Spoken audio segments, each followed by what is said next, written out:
Hey, good morning. Good afternoon. Good evening. Good night. And, maybe a little, it's nearing summertime, so maybe you're going to get a little slushy or... I had a gelato the other day. Ooh. A little gelato was nice. Maybe a little Rita's or like... You like Rita's? You ever go to What's Rita's? No, they do like slushies, but they also do ice cream, like soft serve, and you can mix the soft serve and the slushie. No, I never heard of that. They got one in Upper West. I'll go check that out. It's a chain like kind of in other places. We have a really exciting show today. As you guys know, as Ciph says, you read the description. So you know Kid Capri is going to be on the podcast today. Right. So you already knew that. Yeah. But Ciph and I got to catch up on a few things first. And also, I want to give a shout out to, have you heard that new Meek Mill song? Which one? There's bevels to this? No. You ain't rocked the same shave? Because there's bevels to this ish. Bevels to this ish, yeah. Yeah, you haven't heard that? I heard it. It's crazy. Yeah, it's nuts. So you ain't got a clean shave. You ain't looking like you rave. Because it's bevels to this ish. GetBevel.com. You guys want to change the way you shave. You want to make sure your face looks as... If you were... The other day I saw Ciph, forget where it was, and it was a picture of him and his baby. And I didn't know whose skin was smoother. Oh, you talking about the day after I used the bevel? Yes. I didn't know whose face was smoother, yours or your baby's now one month old baby. So I was like, whose skin is smoother? Is it you or a 1 month old baby? Right. Because mine is pretty smooth. That's what I'm saying. If you want to have this experience, you go over to getbevel.com. You use the code WANEP. You buy the kit. They send you this beautiful, luxurious looking razor. It's going to avoid skin irritation, bumps, and ingrown hairs and all that. And you're supporting the Juan Epstein podcast simply by going to getbevel.com and use the code WANEP. Thank you. And my baby thanks you. You know for the compliment or for the money coming in? The money. Yeah. The money coming in. The support for One App. Well, because I eventually want to get her own bevel set. Wow. Really? But don't get ahead of yourself. She's only a month old. All right. I mean, give her some time. She's got to clean up that rough skin. Yeah, I know. There's a lot going on. So there's a lot to catch up on. Yeah. Ciph, I met Barrington Levy today. Oh, was he at the station? Yeah. I think I cast one Instagram. Yeah, it was actually randomly, it was one of those... you look at the calendar that gets put together, and, for those of you who don't know, I've probably said it on the podcast before, Eber likes to book shit, miss. So you look at the calendar and be like, what am I doing today? And this was one where I was like, this could be kind of cool. Yeah. And it turns out it was really cool. It was good, right? Yeah, he's super honest. Yeah, he's cool. He doesn't even know. He didn't even realize he was talking shit. He was just being himself. And guess what? He put out his new album, Acoustica Levy, with, read who it's put out by there on the bottom. I can't see that. It's too small. Dr. Dread. That's my your old boss. label. Yeah. Nice. They're working together. And Dr. Dread is currently selling delicious jerk potato chips and peanuts. Ooh. Yeah, I'm going to get you some. Believe me. That sounds delicious. I'm going to send you a case to your house. 100%. Thank you. You and the baby will be eating. Can the baby eat peanuts yet? Yeah. Really? Yeah. She's on, I gave her steak. She didn't like it. Well, it's like she doesn't have teeth. Yeah, she liked the lamb, though. I gave her, some good lamb barbecue, shish kebabs. Oh. Yeah, she liked it. Now, are you concerned about the lack of teeth with the large pieces of meat? I don't make weak babies. No. Her gums are strong. The gums are strong. Yeah, I'm not out here making weak babies. No, that's true. No. That's true. Fuck that. So, Ciph, I saw the other day how I was working with Jim Gaffigan on the Jim Gaffigan show. Can I tell you did you see the call sheet? Yes, of course. Ladies and gentlemen, I got a spot, a little part in this Jim Gaffigan show, new show coming out, I believe on TV Land. Have you watched the debut episode? No, I got to watch it. You're a piece of shit. I went and watched it the other day. It's really good. The show was very funny. Him and his wife write everything together, so she was there almost directing. Directing his fake wife. Huh? Oh, she wasn't in the scene we were in. But So you were playing a part though? Yeah. Hold on, Jamal's calling me. Oh, has Jamal ever been on One App? I don't know. Hey, Jamal. You're live on One App. Live on One App. Yeah, you're on One App, Jamal. Oh, what's going on, guys? I'm big fans. Oh, thank you. Big fans of our fans? I'm big fans of you guys. So why is he plural? Really quickly, are you cool with Hampton Inn, Fort Lauderdale, near the airport? Well, you're killing it these days, bro. I'm sorry. Yes. I'm actually very cool with Hampton Inn because Whoa, they have very nice rooms, clean, and you get free breakfast from 6 to 10. And there's always apples and bananas in the lobby. And Jump Shot Jay with. All right, let me lock it in, brother. Lock that in. And Talk to you guys later, man. Ciph just did a live read. I want you to get Ciph paid. We just did a live read for them for Hampton Inn. We should get paid for this. I'll talk to you when the NFL preseason starts. Okay. All right, I don't all right. think he understands what live on one by the way, means. and why did he pluralize himself? What do you think? You didn't hear that? No. He goes, big fans. Well, what do you mean? We're plural. You're one. You singular bitch. What is he talking about? Anyways. All right, so real quick. So Jim Gaffigan, and there's a couple actors. Michael Ian Black. well, tell us who they were playing, though. Each person. Some of them I didn't see, but the ones I saw, let's go down here. Macaulay Culkin and Alec Baldwin. Same episode? Same episode. All this is the same episode. Macaulay Culkin and Alec Baldwin, some guys in the street seeing Jim talk to himself. Questlove, All the Roots, Jimmy Fallon, Kirk Douglas, Steve Buscemi, Nathan Lane, Matthew Broderick, Whitney Cummings, Gilbert Godfrey, Alec Baldwin, I said. It was... But I don't understand. How is he doing that for one episode? One ep. Not one ep. One ep. Oh, hi, G-Code. G-Code. But I don't understand. How is he doing that for one episode? I can't tell you. I can't give away the fucking secret. Well, you don't know the secret. But I do know the secret. You do? Of course, I was there. So there is a secret? I can't tell you what the episode's about. I don't want to No, ruin but it. I mean, how is he getting so many people in one? You mean like how does he pull those people to come and be in it, or what's the episode about? I'm sure he knows them. Yeah, but like Kirk Douglas. I think everybody loves Jim Gaffigan. But I mean, you and I are fans of Jim Gaffigan, and I mention him quite a bit. And like, he's on the verge, but he's not he's a comedian star. But he's already out of here. I don't know. I mean, I think he's bigger than we think. I guess I was so. asking him. Okay, so I had a moment. Me and Jim. Had Well, by the way, have you gotten to know him at all over like the last few weeks? Last few weeks. Well, you auditioned for the show, didn't you? Yeah, not with him though. Oh, so casting director? Yeah, casting guy. But Piece of when shit. he saw me, piece of shit. I came out of the trailer. He saw it. Trailers. I saw the trailers. I was on your Periscope. Amazing. I was watching it. Amazing. I come out of the trailer. He's there. He's like, "Hey, thanks for doing this." I hate when people say that because I'm like, "No, thank you for having me." Like, what you think I was gonna say? No. Like, you think I was sought after, and I was like, I don't know if I want to do that. I don't know. Did you want to really do like a little bit comedy role on a comedy show with a comedian you love? So he says, "Thanks for doing this," and then we go to shoot. He's hectic, but I'm in the scene with Whitney Cummings, Gilbert Godfrey, and Wow. Steve Buscemi. You're in a scene with them. Steve Buscemi is what, 4 feet away from me? Are you talking to him? I mean, at first I was not bothered. No, I mean in the scene. No. But in between takes, he started talking to us. Okay. And he just starts fucking around with us and like saying stupid shit. And like everybody, it was fun as fuck, man.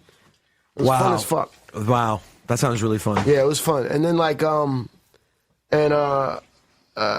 was two other improvisers that were in it. We were like 3 guys that were sweating him when he came into this bar. Oh, that's the role you guys played? Yeah. Hey, G-Code, do you mind grabbing Kid Capri? He's on the 8th floor.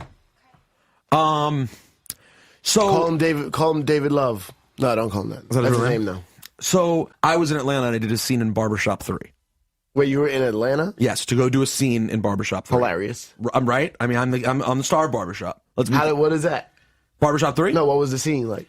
The scene. Here's how it works. The scene is I've been hustling with my agents very hard, and so he got me a cameo. Wow. He scored me a cameo in the movie. I went down there. I was not in the script, so I spent the entire day not knowing what I'm doing. Treated me really good. I was on my call sheet's amazing too. By the way, you see the call sheet. Eve, Cedric, Common, Ice Cube, everyone. Yeah. Hey, did you see any of those people? I did not. I did a scene though with Sean Patrick Thomas. Who's that? He's the guy from Save the Last Dance. A black kid? Yeah, who's in all the movies. Now, I'm making a joke about this because it's fun to make fun of myself. I had a friggin' blast. I'm sure. They treated me amazing. Yeah. The movie is actually the script. That's probably the coolest part, right? Is getting like the watermarked entire script and blah, blah, blah. Yeah. The script is actually amazing and really like they actually talk all about. It's so current. They talk about Freddie Gray and like it taps into. You'll like this actually. They make the theme of the new Barbershop 3 basically about how bad Chicago's gotten the last few years. Oh. That's what it's about. So it's a great movie. But you were in Atlanta? But we shot in Atlanta. But it's based in Chicago still. Yes. Oh, wow. But it was because of costs. They were able to move that. But the funny part was they treated me amazing because when you're actually listed on the script as an actor, I wasn't like an extra. Well, no, like, you get a whole nother treatment. I sat in a trailer, I did the thing, and then I went out and basically they're like, but here's the thing, when you get added to a movie, basically, because for a variety of reasons, people like you, they know you'll be helpful promoting it. I make sort of sense as a cameo. I'm in the hip hop world. Like, it's not that illogical. Yeah. But still, you don't know what your line's going to be. So you're just kind of waiting, and I'm like, I'm here, I came to Atlanta, I'm on set, I'm wearing the By clothes, yourself? I'm all set up. Yeah, like you're doing all this stuff. Yeah. I went there by myself, and I'm sitting there like waiting for my thing, and I just don't know what it's going to be. And I'm not going to tell you guys what my one line is. I'm going to wait because I got to milk this till next February when the movie comes out, and hopefully I will end up in the movie. But it was a super cool experience. It was funny watching you on one side. You didn't know I was doing it, but I was like, oh shit, Ciph got one happening too. That's crazy. Except do you get lines? I had one line, but then it ended up being like 2 or 3 because we were improvising. You improv'd a little bit, so you don't really know what it's going to be. It could be they keep all of it. It would be hard not to keep all of it. It was fast. It was quick. So we'll see. I have my one little line. Sean Patrick Thomas, by the way, that dude's a real professional actor. Yeah. In case you can't tell. That's like a thespian. Like sitting in front of him while he was acting was crazy. And most of all, I love seeing real actors. dude, like, in the moment. do the takes over and over and over again. Perfect every single time. And then it's still, Also, that means they had to keep redoing it because you were fucking up. exactly.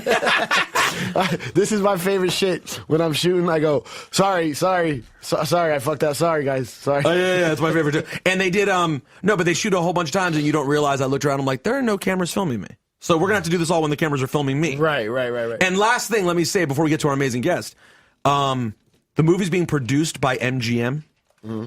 Do you know the kind of machine that is to watch move? I'm sure. Like, it was pouring rain when we got to the location we were at, and watching them set up for a scene that has to get done quickly. It was in front of the courthouse in Atlanta. Oh. Watching them put together with a set that big, it was incredible. Shout out to Malcolm Lee, Spike Lee's cousin's the director of Barbershop 3.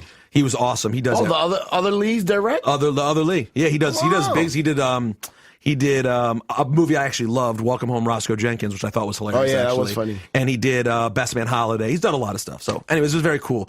Hey, Ciph, are we all caught up? I wanted to hear about your Amber Rose thing. The Amber Rose TV audition? Yeah, well, we could come back to it. We'll come back to it after our guest. Yeah. Ladies and gentlemen, there are people out there. I'm not going to say I have a lot of people out there who say this. Yeah.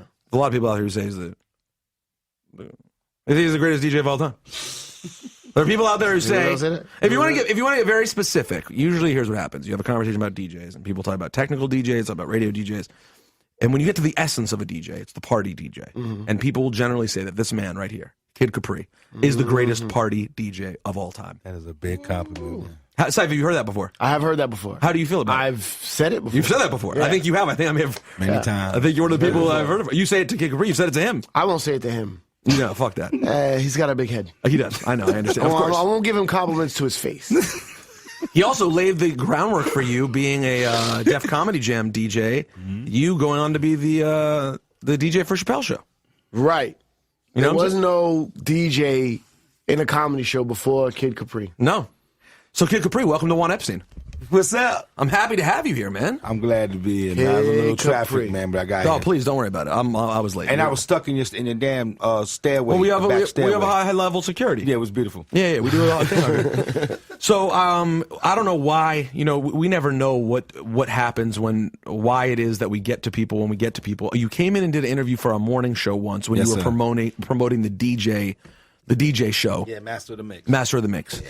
But at the time we were like, damn, we need to have a full conversation. Mm-hmm. Ciph, I'm going to sort of defer to you here. I have some specific places I want to get to with Kid Capri. Mm-hmm. But I'm going to let you lead you decide. I'm not letting you do anything, but you should lead. Where do you want to go? No, I think, I'll tell you a couple of my highlights and then we go to the beginning, but like the famous picture, I don't know where it's from, is the source, you in the hallway of your apartment, So I know I'm from the Bronx, and there's certain Bronx apartments that have like that same hallway. As soon as you come in the doorway, Soon as you come in, equipment. That was the there first was thing you equipment saw. right there, and that picture, well, like before vision boards were a thing, that picture was on my vision board. Like the setup, the way it was just in the hallway with the mic, with the gooseneck, and I believe there was it records on top. There was all the tape decks and the amps on top. Right. All the equipment was on top, and it's literally like. But this is in the hallway of his apartment. And the music was so loud in the building. And I want to give a shout out to everybody in the building that never called the cops on me. They always let me do my thing. What floor did you live on? 4th floor, 42A was my apartment. Where was this? Where was that building? That Where was that picture? 2899 Kingsbridge Terrace in the Bronx. Kingsbridge Terrace. So that's like what's the the cross street? Kingsbridge Road. It's off Kingsbridge Road, and then you come down by Cedric Avenue, Heath Avenue. So 5 train. 4 train train. is on Kingsbridge Road, and the 1 train was on Broadway. Oh, 1, So I'm in okay. between both of them. Okay, so kind of the west side of the Bronx. Yeah, 4 train, the D train is over there, as a matter of fact. Hey, Ciph, I threw on Periscope for a little bit. Oh, Why not? yeah. Why not do a little Periscope live on One App? Sure. You can follow Cipha Sounds or myself, Rosenberg Radio. I on just Periscope. got it, so I don't know. I know, you're early in the game. I mean, by the way, I'm a full week in the game. So when you were in what age did you get the turntables, Kid Capri? 8. Who gave them to you? Well, the first equipment I got was a mixer that had no headphone hole. That's how I got better than all the older dudes in my neighborhood, because I had to guess all the spots on the record. Your mixer didn't have a headphone Didn't jack. have a headphone hole, didn't have a power cord to the wall. All they had was a phono 1, phono 2, aux, and a mic. How did it not have a power thing to the wall? It was a cheap little mixer. So how'd you plug it in? Batteries? No plug-in. You just put the turntables in, and that was it. But it had no headphones, so I had to guess all the spots. So I would look at the spot on the record I wanted to play. So basically nothing electronic was happening in it. No. It was just connecting the one. This was just connecting just to mix. It was a mixer. Put the turntables in the mixer. That was it. And so the only thing the mixer was doing was serving as a way to cross from one to the That's other. it. So it didn't need any electricity. It Nope. was just. Ciph, have you ever heard Didn't of even this have before? didn't even have a crossfade. It was an up and down mixer. Oh my God. Yeah. And you were 8 years old. Did you know at 8 years old? Did you know that this was something you wanted to do? I knew that I was going to be. I knew I was going to be DJing. You know, it was a thing that came out. It was, it was it. But I didn't know I was going. I knew I was going to be big at something. I know it was going to be that. You know what I'm saying? And Always had a just big blew up. personality. Yeah. So already, even at 8? Even at 8, my dad was my dad's a soul singer. He was the first soul singer to be with a Latin band called LeBron Brothers, which is a big orchestra. And before him, my dad played trumpet for Dizzy Gillespie, Count Basie, Miles Davis, and all the jazz greats. So music always been around the house. How do you play trumpet? I got the For trumpet the greatest trumpet player. too. Yep. He was another. He had He's a another sit-in. trumpetist. That's crazy. Yeah, he was a sit-in. He was a trumpeter. Definitely, he was incredible. I got his trumpet too. He bought a trumpet in 1940. I have that trumpet. Wow. Yeah. So what was your name at this point? DJ Dr. Spank. Terrible Wow, name, really? man. Really? Ciph, you want to add that to our list? Oh, man. I'll be honest, Dr. Spank is pretty bad. Kid Capri. Horrible. It's terrible. And there was a girl we grew up with named Olga Carter. One day we was going in class. We was in the same class, 6th grade. She said, Kid Capri sang a good name for a DJ. Just I looked at literally her. just That's random? out of nowhere. Just Kid Capri sang a good name for a DJ. Kid Capri. I ended up trying it. Like, we used to go to this sporting goods store and buy sweatshirts to put our name on the sweatshirt. So I did that, put Kid Capri on there, and a couple of months later, she was killed by a stray bullet. What? Yeah, Whoa. Yeah, she was shot All by a right, stray thanks for bullet. So I kept twisting the that name. story. Yeah. So I kept the name and it just. But so now your name has always been invented by her. That's really awesome. How old was she when she passed away? She was 12. 13. Oh, my 13, God. I was 12. So it was a 13-year-old girl who 13 created girl. your name. Yes, sir. That you've had now. Just randomly Yes. told you one day, Kid Capri is Kid a dope Capri sang name. a good name for a DJ. You should try it. That's what she said. Try it out. See if it See if works. it sticks. Do they like it? That's what she said. Now, do you think she was thinking about Capri Suns? They wasn't out there. There was no Capri Suns back This then. is Capri. pre-Capri Suns? It's pretty, yeah. I wonder where she got that from. Now, hold on. Why? I need to Can't talk to... find the picture. Well, how would I search that picture? Which Kid one? The one Capri with- apartment. Source used that picture for me to be the 100th issue for the greatest DJ of all time or something. Yeah. Oh, so Source Kid Capri, greatest DJ? I'll keep looking. I just seen that picture recently too. So you're just a kid. Mm-hmm. What records are you playing? I was playing break beats. My first break beat I bought was Paradise, but I always had records from my dad and all that. And when it came out, me and this kid up the block named Lamont, He would buy one record, I'd buy a record. He had a little bit more money than everybody else at the time, so he would buy the turntables. I'd bring my little mixer with no headphone hole up there. That was your contribution? That was my contribution. Was the shitty, terrible mixer? Yeah, and he'll buy a record, I'd buy one. And now, when you say you'd each buy one, you buy doubles, you're saying? Yeah, because you had to buy two. one. Yeah, you was cutting, so, you know, it was a different thing. Now you have a computer where you could... Doesn't matter. Yeah, it doesn't matter. You're so crazy. We'll get there later. But this is 12 inches?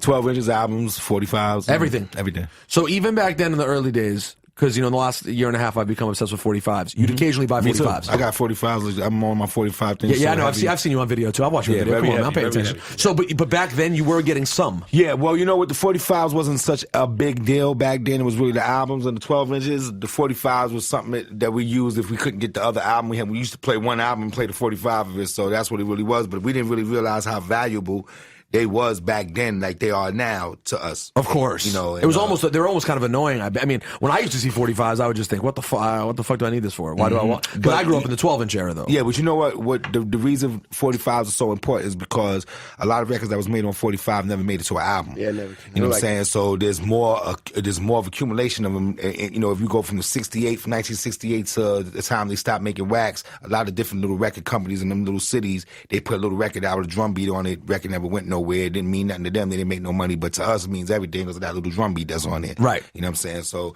and there's so many of them, and that's why they're a little bit more important than the albums are. Now, Ciph, speaking of which, I know you don't normally care when I ramble about 45s.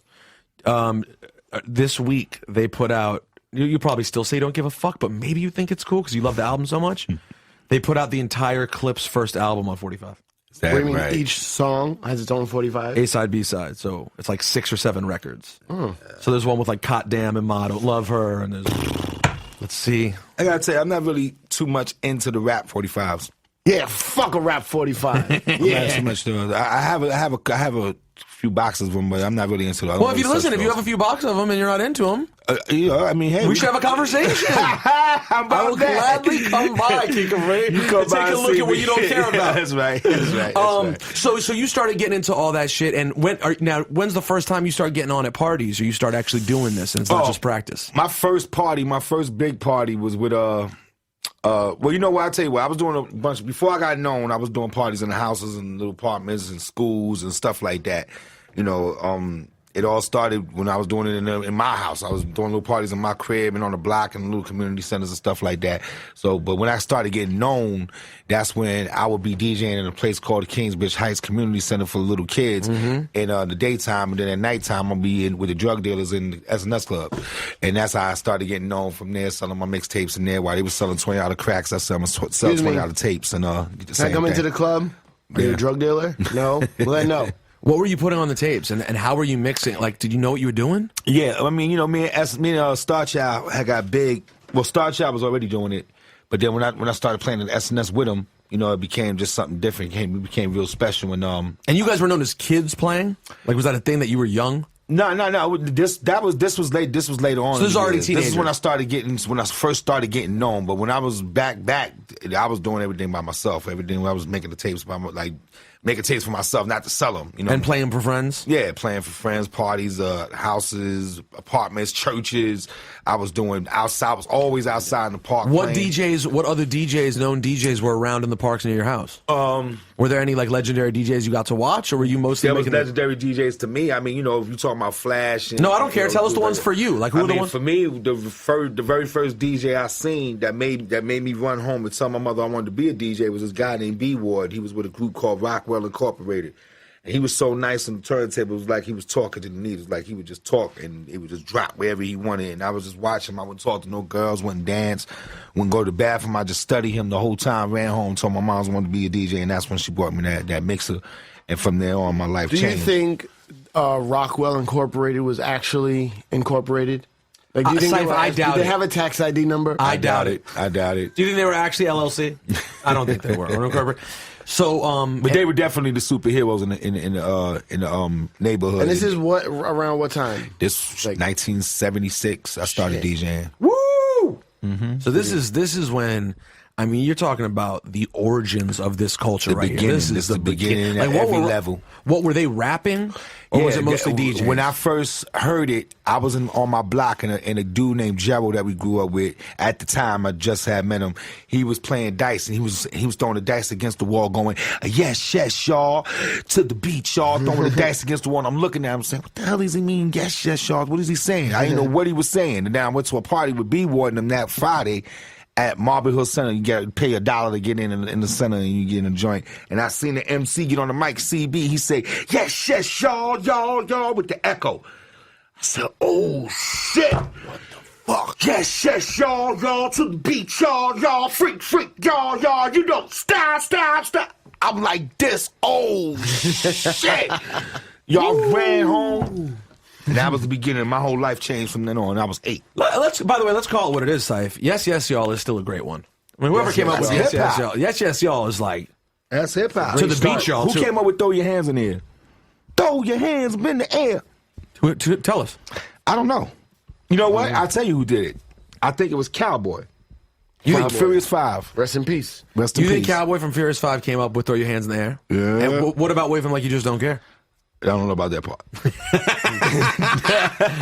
Oh, there's so much. It's like there's so many things I'm curious about. I just can't imagine being around it and being like, what is this? Yo, but the thing about it is that all those things I learned from back then and seeing everything and growing up into it, it all applies to what I do right now. When I get on the stage right now, I take all that with me. It's the same feeling, you know, and I never stop it. I never change. I stay the same way. And it all comes from learning, seeing everything and accumulating everything and putting them all in a melting pot together. And that's how, I satisfy these people. Are you married?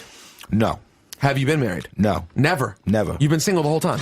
I've been not single the whole time, but I'm single. I'm single now. And you have kids? I have 2 daughters, yeah. 2 daughters. Mm-hmm. What I'm trying to say there is, Capri, you have been on a run of performing in front of women for about 25, 30 years. Long time. And during those... And I still feel brand new. And you look invigorated. You do seem like you're always very excited to be doing it. Yeah, because I'm happy. You get upset when people stop you from trying to do what you do, and when you're not good enough or you don't have the drive to stay in it. When you don't keep your ear to the street and you bitter because the people don't want to, follow into what you do. I stay in my lane. I stay out of people's way, and I really love what I do. So that's why I'm always in it. I always listen to what the little kids is doing. I always listen to what the grown-ups is doing, and nothing changes. When you come to one of my shows, you get satisfied no matter what your age is. What's the first big club you started rocking at? The first big place I ever played at was the Hotel Diplomat. That's when I did it with legendary people. That was my first show. I was about 14 years old. And I was up on stage with Eddie Chiba and Jimmy Splice and who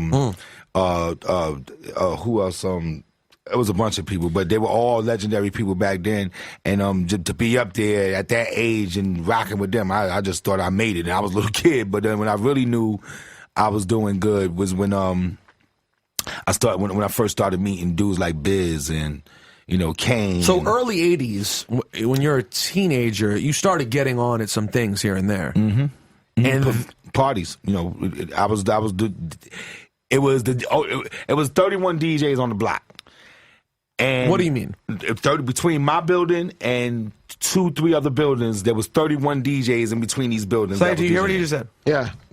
Was Jazzy Joyce one of them? No, she wasn't on my block. I didn't know Joyce 2 years later. Okay. 31 DJs in between a 2-building span. And when I came out... That's psychotic. Crazy. Yeah, the older DJs look at me like, who the hell is this little kid that plays like this? How does he play like that with no headphones on his head? He's guessing everything that he's doing. He learned with a handicap. It was crazy. It made me so fast. I was so fast that... Is your needle drop game still great because of that? Still nice. I'm not as nice as I was, but you can still remember if it was a particular single well. Mm-hmm. Like if I threw you the friggin' Hypnotized single, you still have a general idea. I'll drop the needles on the Serato records. You do absolute mode and you like to drop needles absolute mode. I don't play on irrelative mode. Oh, really? No. All never. absolute? All that stuff you see me do is absolute. What? You would swear it's relative. Everybody, any DJ that come to one of my shows or be behind the stage with me, they bug out because they see what I'm doing, and it's an absolute mode. How the hell are you doing that? By the way, so real quick for the people who don't understand, who don't listen, aren't DJs. There's no way you're gonna explain this. Okay, so here's the deal. So Serato, you guys probably know from listening, manipulates MP3s as if they were records. Okay, I'm not really fast. Give me a chance. However, there's a few different modes you can put it. Internal mode, where you don't have to use the turntables at all. It'll simply play an MP3. Relative mode, where it's basically like you're spinning a record, except you can trick it. There are cue points. There are ways you can jump around with your keyboard. In other words, you could press the button and it gets you where you need to go. Right. Absolute mode, which I was the same way up until a few years ago. Basically, it acts completely as if you're playing a vinyl. real record. And that's if you why lift the needle and you drop the needle, it moves the same percentage it would move. Now, my thing was, I used to bring 15 crates of records on the road. That was my big thing. Like, everybody used to see that, and I'd run the crates of records and drop the needle on the record at the last second. Now, I'm doing the same thing with just one record in absolute mode. So that's what makes it a little magical. But the only reason why I do that is because I want to keep me on top of my game. We already cheating with the computer. We already lazy. It could make us lazy. It's already being done for us. So for me to stay on top of everything, stay as quick as I always been, I just keep it in absolute mode. And I love that. Now, we're going to get, I want to talk, Cipha, at some point later, a lot about things like your records, like literally bringing the crates, the way you organized, how you stacked records. Like, there's a whole thing to the way Kid Capri mixes, and we'll get to that. Oh, sorry. Good, you're making a point? No, but I'm just saying, so I do want to get there at some point. But for right now, which type do you need to ask it now? You don't remember? No. I have a videotape of Capri at Club Abyss for Big Dennis' birthday that I used to watch so fucking much, yo. Why did you watch it? It's this amazing 45 minutes of just running through records, screaming on the mic, party going crazy, me in the baggiest Jabot jeans ever. Oh, I'm sure you can. So now, but where I got started a while ago was saying that you've been running around the road for a long time, performing in front of people. When I was at Maryland, you were up at Maryland like every year performing for the Black Student Union. Yes, sir. You still do shows like that? All over the world. And still do a lot of colleges still too? All over the world. I'm leaving this. Matter of fact, I usually would be on the road by today. But Saturday and Sunday, I only got 2 shows this week. Saturday and Sunday, I do Virginia and D.C. I'm leaving the Miami and Vegas thing to everybody else. But that's what I do. We go all over the country. We go everywhere, man. Places that people never step foot in. Crowds come to see me that never get anything. Like, you come to a city, that's where I want to go. That's crazy, man. Like, you I go want to to do Pine stuff like Bluff, that. Arkansas. Yeah. Pine Bluff, Arkansas, Anchorage, Alaska. You know, like, just places like that. Like, places they never get nothing. And when you come, they show you so much love because they never get nothing. That's my goal. You know what I'm saying? And when to you DJ stuff like that. Yeah, when you do shows like that, it just takes you a long way, man. So do you have random markets like that you've been going back to forever? That are like home for you, like they love you? Over and over and over and over and over. Like, you got bitches you have to avoid. I'll give you an easy one. Okay. Charlotte, North Carolina. Every year they have the CIAA. Of course. The tournament? I own that shit.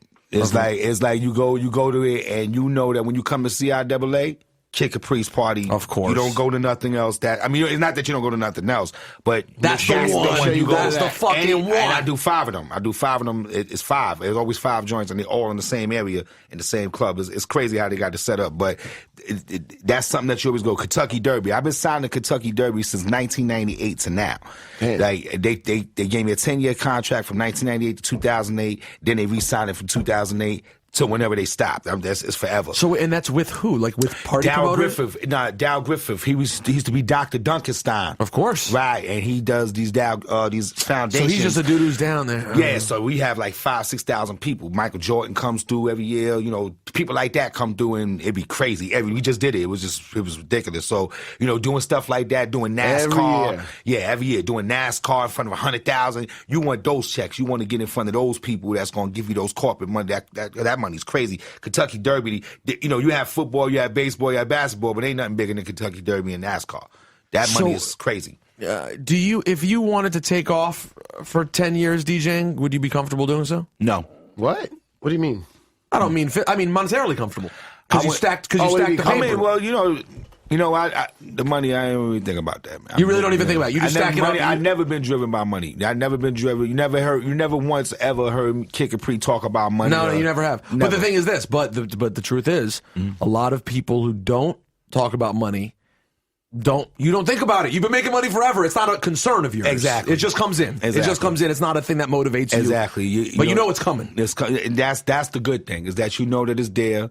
You know that you built yourself a market brand, that you can go and people know who you are around the world. You can go anywhere and be able to work, and people respectfully love what you do, and you do what you do to your best of your ability. You do, you try to stay in your lane and do what you can, but the best thing to know is that people respect you and love what you do and willing to call you. And see, I look at it different. I don't look at it as somebody, I'm just doing a party and people come. I look at it as when people come to my show, I'm thinking about they gotta get dressed. They gotta buy clothes. They gotta get their self there. They got to pay to get in. They got to buy drinks. And they all do that because I'm there. You know what I'm saying? So you got to give them the best that you can give them.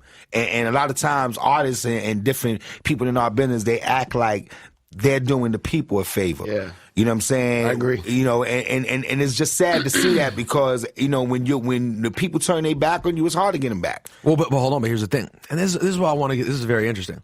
Is that you obviously don't see it that way, and that's why this man continues to tour over and over and over and over again. Yeah, because I look at it as a fan. I look at it as a producer. I look at it as a record company owner. I look at it as a radio station. I look at it in all angles. When I'm on that stage, I think about how I would want to look and how I would want to feel if I was in that audience watching myself, and what would make me like me. So I think like the fan. I think like the person that don't have a lot of money that's trying to buy one of my CDs or buy something or come to one of my parties. When I went to Japan, and I've been to Japan 5 times. When I went to Japan and seen these people laying on the floor, sleeping on the floor just to get one of my shows, when I seen that just let me know the mentality of people. You could be a superhero to them and you don't even pay attention to it. And you not paying attention to it could either damage that person for life, like Stan or something like that, damage that person for life, or you could lose a fan for life, or subconsciously you won't even gain any more fans because your attitude is not there. You don't see what's in front of you. Mm-hmm. When I seen that right there, people shaking when they met me and, face all over the place, go to Africa, my face all over the billboards everywhere. That's something that's humbling. That's something that you look at and you say, I want to share this for the rest of my life and I'm going to protect it. I don't understand how dudes don't. But it's interesting because also you would say you're incredibly humble, appreciative, nice to your fans. Oh, no question. You are also, though, you don't have a small ego, Kid Capri. You know that you're the shit. When I get on that stage, I'm the cockiest son of a bitch you ever met. I think I'm the greatest. I don't think anybody could touch me. I think that when you come see me, I don't care how big your platinum record is, you're going to have an issue coming on after me. It doesn't matter. And I done proved that over and over and over again with all kind of concerts and all kind of tours. But when I get off that stage, I'm the humblest dude in the world. I know how to switch it off. I hate a little rapper that walk around like a little fucking rapper all day. You know what I'm saying? Like, turn it off. It's, this is our business. This is what we do. It's what we do. You're supposed to go up there and make yourself great. Nobody's going to make you great. You got to make yourself great. But once you get off that stage, how do you take yourself? Like a lot of times, people be in the business, they say, yo, all the girls, they like you because, you in the business. Bullshit. I can have a name, but if I'm a dickhead, who wants to deal with you? Your name will put your foot in the door, because of the familiarity. But once they get to know you, what's going to happen then? You're a fucking cockhead. There it is. So it's the same thing. And you know what? I can tell by the amount, it's very hard. If you were to have me explain Kid Capri's role in the culture to someone who was didn't know, to me, it's so interesting. And I'm just thinking about it as I was preparing for this interview. You are I forget. There's a comedian who references you. Mm-hmm. I've heard it more than once when they're making fun of they're talking about an event and it's a black comedian and they're making fun of an event being yo, this is the shit, it's the thing, blah blah. Kid Capri's there, you are the standard for in any market. If there's that shit happening, Kid Capri was playing it. If there's a grand opening, they want me there first. If there's something that somebody's trying to promote a label or promote some kind of company, they want me there. It's like I built up a certain amount of trust. A cachet, if you will. Yeah, you know what I'm saying? A certain amount of trust where people know, like I said earlier, when you pay your money, you want to be entertained. You know what I'm saying? You don't want bullshit. You want to go home and say, I had a good time. Those 2 or 3 hours that you with me, I'm not really curing your problems, but your problems is off your head for 2 or 3 hours that you with me. Yeah. I'm giving, and that's what people care about. And the fact that I stay to what I do, I never try to, and I don't go out there running my mouth, getting on the internet for the sake of being on the internet, just talking and saying shit. I keep it music. Promoting. Outside of that, you don't need to know anything else. What was the first big break for you? Like, when did things start to really go to another level? When Russell seen my show. When Russell came and asked me to get on Def Comedy. I mean, I had a name from the mixtapes. I was already big. Was the from album? that. You had the album already? The first Cold Chillin' Yeah, because album? what happened was I had got big with the mixtapes in the streets. So Was what it Cold happened Chillin'?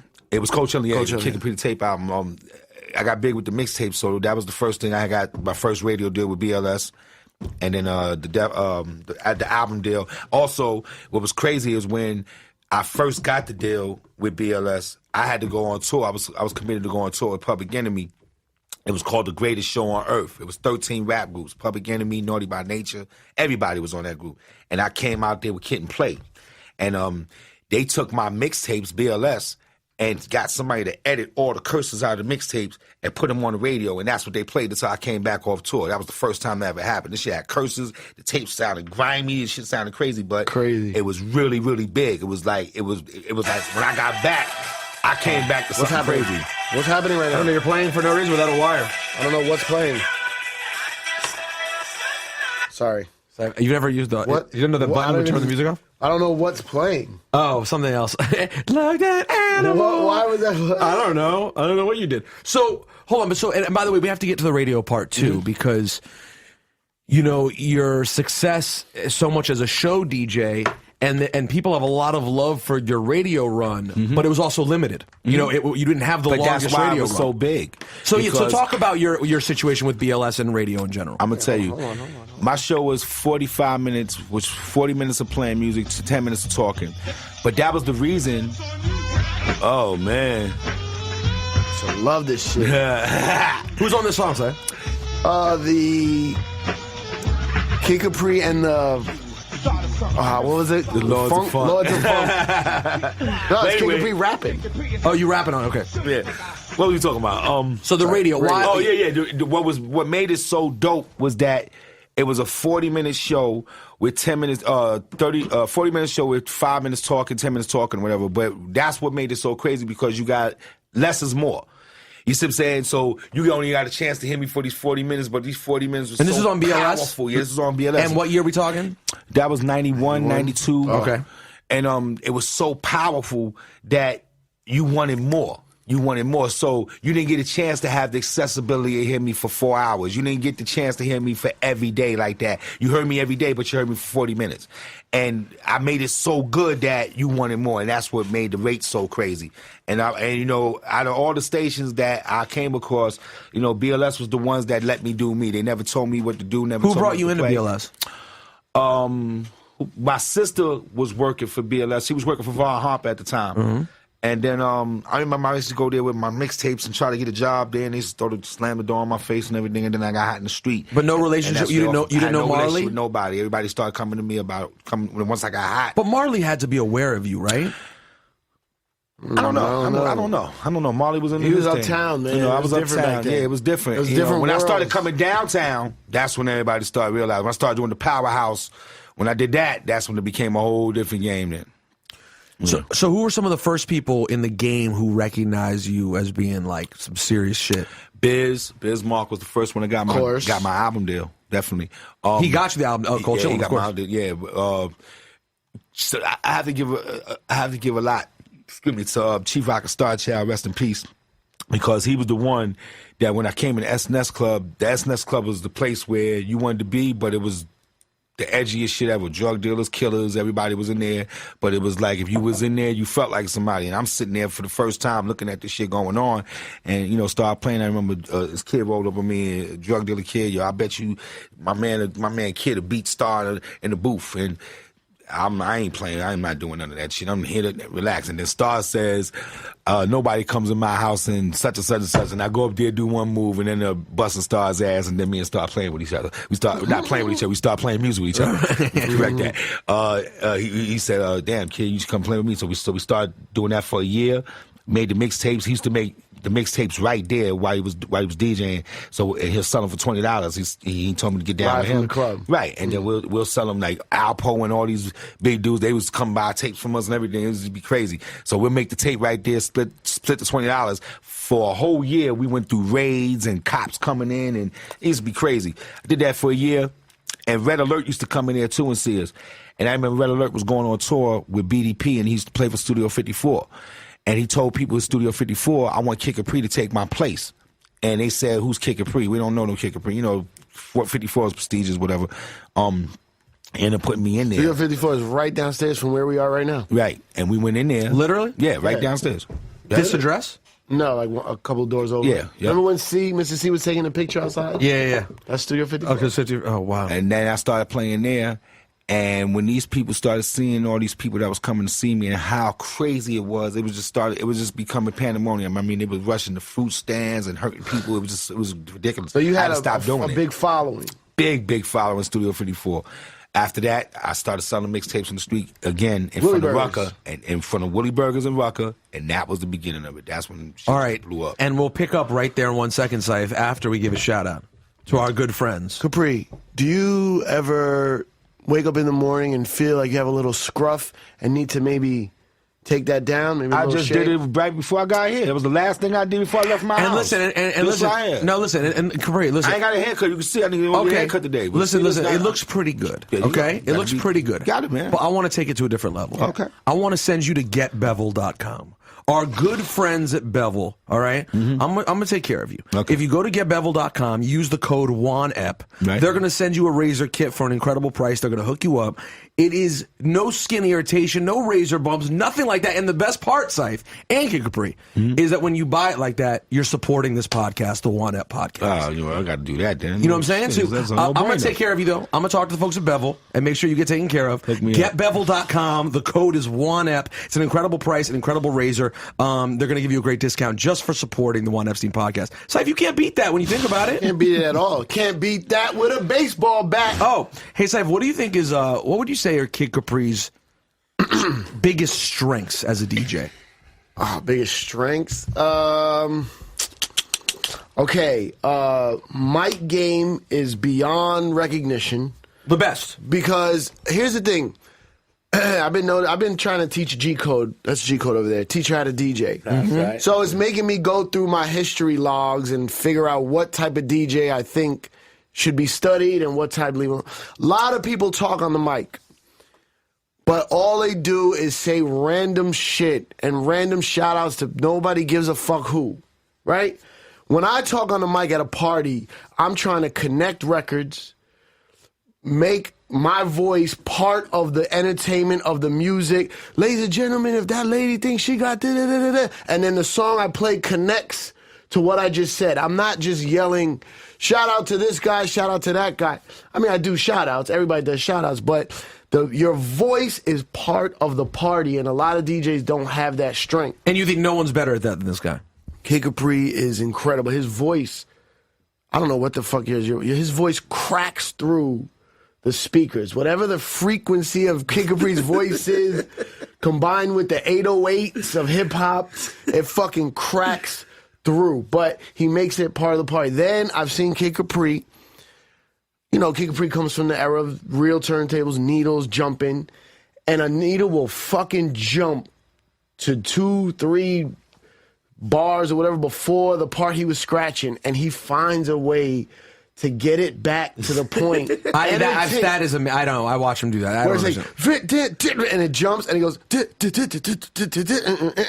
gets right back into it. I'm like, what the fuck? But to me, that must go back to that must go back to the no headphones thing. That's exactly what it is. Because when you lose a spot, you're so used to getting back. No panicking. No panicking. There's things I've done that if people seen what I done, they'd be so fucking amazed from it. But I'm the only one that know because I did it and I know what I did. So What's an example? So can you think of anything like that? Something like I was at an event. I'll let you think about it for a second. I was at a thing just recently. Talk about Panic. I was DJing in the UK, and I was playing a 45 set. And to be honest, it was a party that probably wasn't best suited for 45s because the people who know me really know me from the internet and shit. Right. So they don't really know all that shit. Right, I probably should have just been playing, current commercial hip hop. Right. But I had the 45s out, and these girls were getting close to the barricade, and they somehow knocked off the fucking. They pulled the mixer plug out of the power strip. It got knocked out of the power strip. So I'm having that moment of. The whole shit just turned off. I don't know why the whole shit turned off. I need at least probably 10 seconds for me to look and figure, maybe more, maybe 15. And these are panic things that can happen in DJing. You know what? I guess when you do it as long as I have, you just catch things in moment. I remember one time I was doing the Beacon Theater, and the computer just started strobe lighting. Shit just started going white. Wow. Your Serato computer. Yeah. And that's why that mic is important. That's why the use of that mic and what you say is so important, because if you know what to say out of your mouth, you can entertain people with no music until you get your music If the mic back. is not connected to the mixer that just cut off, though. This is true. Now, what? Yeah, That's how I DJ. I usually have the mic You'll tell them you me. want it. I'd rather it connected to me than the house system, because I have the ability to cut it down the way I want, cut it up. I can use the echo on it. I can just do different things. Yeah, me too. But then the problem is if the mixer comes out and your mic's in the mixer and the turntables are in the mixer, you're shit out of luck until that shit comes back on. Pretty much. That's why he's supposed to have another mic. But he's not. In theory, another mic, another sound That's man. connected Supposed to to the have house? have a house mic ready to go. You know what I'm saying? Have the CDJs over there ready to go. I'm not a DJ, but have those ready to go in case anything happens. You know, you make proper preparations ahead of time. You know, do your sound. You know, people out there that don't go and do their sound check, go do your sound checks. Go make your show. You know what I'm saying? Like if you're a performer. Care about what the fuck you're doing. You know, a lot of promoters, you know, they'll get local DJs that just accept anything. You know, I came in a club one time and the fucking table where you DJ at was pointing at the bathroom, and the crowd was over here. You know what I'm saying? And I had to make them regulate it. Like, you know, that was the whole thing. Why why do you have lights on your turntables? Why do you have so many records? Why you didn't this? Why you did that? Because I really care about my shit. I want you to look at me as the greatest shit. I can't do that by just letting you just put me in some corner like I'm some local DJ. Fuck that. I go hard, so these people got to see me go hard. I'm not going to be, you know, take Jay-Z and give him a mic, tell him to go in the DJ booth. You know what I'm saying? Like, you can't do that. You know So, Ciph, when I showed up this year, I DJ'd the WrestleMania after party, which for me is a big deal because I'm a huge wrestling fan, right? Yes, sir. So I did this after party, and it's been years in the making of me knowing them, and they're like, oh, you should. And I know they just hire they'll just hire some local jabron and throw him a few $100 and he DJs the after party. They don't think about it. Right. But you gave me the gig of doing this, and I idolize and love all these people so much. I'm coming to do a fucking show. I'm gonna do my best. Exactly. So I got down to this. I went in there to sound check the day of the party, and when I walked in the room, it was in one of those fucking ballrooms at a hotel. That's like, it looks like it should be for a bar mitzvah. And I looked around, and they had the speakers set up in all four corners of the room. Right. So the only way to be able to play music that would be effective on the dance floor, you'd have to blast out no one will be able to have a conversation. Right. The whole party is going to be only music, and you have to recognize it, and I'm sure with all the kind of shit you do, you know this, there are going to be old people there. Of course. I know there's going to be people going, turn the fucking music down. Yeah. And you're going to be, and even though you're Kid Capri, there might be someone who's like, turn the music down. I've had an old lady. I played in a Masonic temple one time, and an old lady walked up to me herself and said, young man, can you turn this music down? It's too loud for us. We're old people. I say, ain't nobody older here. And I got on a microphone. I said, if anybody think they old in here, we're going to teach you a little lesson. And I played this blues record. Blues record go boom, boom, boom, boom, boom, boom, boom, boom, boom. Start seeing these old people get up and have fun. I played another record that was the same type of record, just faster. Then I played Before I Let Go. Them people didn't sit down the whole night. And these were 80-year-old people. 80, 70, like these people are people that came in, sat down, and that was their night. They were going to sit. They were going to be sitting. That was their night. But because I let them know it's okay to enjoy yourself and have fun and get up. And once they got that spark, they wouldn't sit down the whole time. It was beautiful to see. What's that. your most? What's the biggest? If you had to choose, your number one, save the party record. Oh man, that's tough. Number one, like For any age, any crowd. the most generic. If you had to pick one record that you could always have at every party to save a party, I'm gonna keep it very, very, very, very, very, very generic for y'all. it's probably going to be that way if it's a real answer. I'm gonna keep it very generic, and you probably ain't even gonna think I'm gonna say this, but Fat Man Scoop record. Hilarious. Really? It makes sense. Which one? Be faithful. I figured it'd be faithful. That shit is big everywhere. That shit is big. That makes a lot of sense. Everywhere. No matter where you go. So if you pull that up just a second. You play that or play 900 number, that shit's big everywhere you go. Well, did it replace 900 number? No. To a certain extent? No. Nothing's going to replace 900 number because 900 number is not a song. Yeah, it's true. But do kids fuck with 900 number? If kids don't fuck with 900 numbers because the DJs don't play the music on the radio. They play the same shit Well, over and I know over that, again. of So course. if kids don't hear it, they ain't going to know it. But I was saying is Be Faithful, you could basically run with kids probably You can 15 to 50. Yeah, I mean, it's the way you play it, though. It's the way you play it. That's a big record right there. This is Young Sad's college money. Bass drop. That shit works everywhere. By the way, how funny is it that the song that you said is the song is really just Love Like This by Faith Evans, right? How about but it's a combination of everything. I know, but it's It's also who would have guessed? choice is yours. It's the guy yelling. It's everything. The guy? The guy. Well, I don't fuck with him. What do you mean? Big Colorado? I don't fuck with him like that. I think you're bullshitting. He's lying. we need to get him on here, by the way. Yeah. I've never met him. I actually spoke to him recently. I was trying to get him on this record that we were doing. Really? Yeah. Yeah, we got it. I've never had a conversation with Fat Man Scoop. That's interesting. Me and Scoop used to call each other all the time and talk. All the time. Before he got on radio, he used to ask me a lot of advice about how he could do certain things and well, he must have learned a lot from you. I don't know why they took him on. What he did, that party record. Remember, the first party record was the one with me. The party group with Showbiz, the Ben the Stretch record. That was the first party record. Oh my God, you're on. I forgot about that. Yeah, that's the first part. I'm the first to do a lot and a lot of stuff. This is the problem. We're not going to. I mean, by the way, we got to talk about.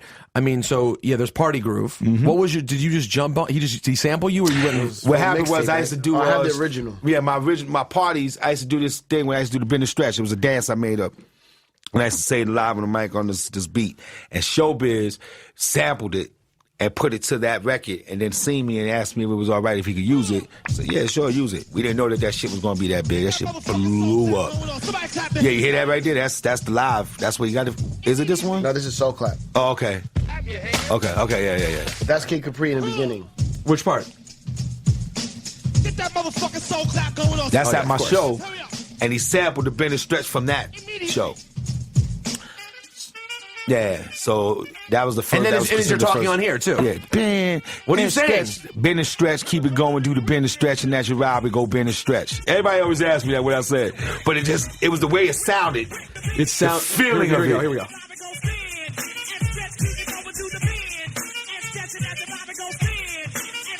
Yo, by the way, and props to Showbiz, who makes it sound the way he sampled it sounds fucking amazing. No question, he did his thing with that. And after that, my next hit was Nothing But Love, Heavy D. I produced that. You produced Nothing But Love. Produced and wrote half of it. My next hit was, after that, was It's Like That with Jay-Z. Great record. It was one of Your my favorite record. Jay-Z records. But there would be... it's hard to say. There might not be a Jay-Z that we know today if Kid Capri wasn't playing. Not playing. Well, if I didn't give him Hard Knock Life. Well, that's right. Is that where you're going to I'm go? not going to Yeah. say he wouldn't be Jay-Z, of course. But he's that Jay, record, but that record turned opened the the tables, door man. for That everything. record turned the Yeah. tables. So you were playing it. I was playing it in an the Diddy arena. tour. I would come out on the first. Usher would come on before me, and then I'd come Which out. tour is this? No, not Which tour is Usher. it? This was the Usher Diddy tour. Raymond. Yeah. The Kid. Yeah. The kid on the He would come out before me, and then I'd come out and do Every this time I big think thing. of you. They come back out again and play this Hard Knock Life beat that 45 King had did and gave it to me on a plate. Hold on. So you had a dub plate. I had a dub plate. And it was all the way back then, and that 45 King had made just a dub plate up for fun? He gave it to me, and at the time I was making my album Soundtrack to the Streets, and I really wanted to use it. Like so I was playing it in the arena to see if people would respond to it, and all kind of white people and young people and all kind of people would come to me. How did you get this Annie beat behind the drums behind the Annie music? It was crazy. So the third show, Jay had heard me play it and ran up. Kid, what the hell is that? You want it? He was like, yeah. I called 45 right there in the arena, put him on the phone. 2 weeks later, it was Hard Knock Life. Now, you didn't try to get it on Soundtrack to the Streets? He wanted that. I gave it to him. He wanted it. He from jump, he was like, this Gave is it to mine. Jay. Because see, me and Jay, we had a real big relationship back then. My manager, Christy Clifford, started Rockefeller Records with them. Your manager is Christy Clifford. Yeah, see what I'm saying? So, she used to do my work out of their office. You know what I'm saying? So I would always help him with the shows, or if I need him to come do something, he'll come and do it. We did this like that record. That record wasn't on his album. That come on my album. I let him license it for the album. That's how I won the Grammy. I love that record. Do you have it on your side? Yeah. You have it on your computer? That made the list? That makes the site? Good. Just don't fucking fall off. He just promoted it. He just produced it. He just performed it. And On the B-side thing he did? Yeah, the B-side show. Why don't I have it? Pull it up on YouTube. Wait, he performed at the B-side show? Yeah, he performed it. I had to get the beat ready for him. Just Blaze because we never had an instrumental of it. So the night before the show, Just Blaze asked me to put it back together again, and I did it for him. Sent it in. Wait, so you had to redo it? I had to redo the beat. Yeah. And then he had the band play a little bit behind it too. What were the singles from Soundtrack to the Streets? Soundtrack the to the record. Streets is an underrated album, just so you know. Yeah, I don't think I ever sat with it. I have it. I don't think I ever sat with it like You that. need to listen to it.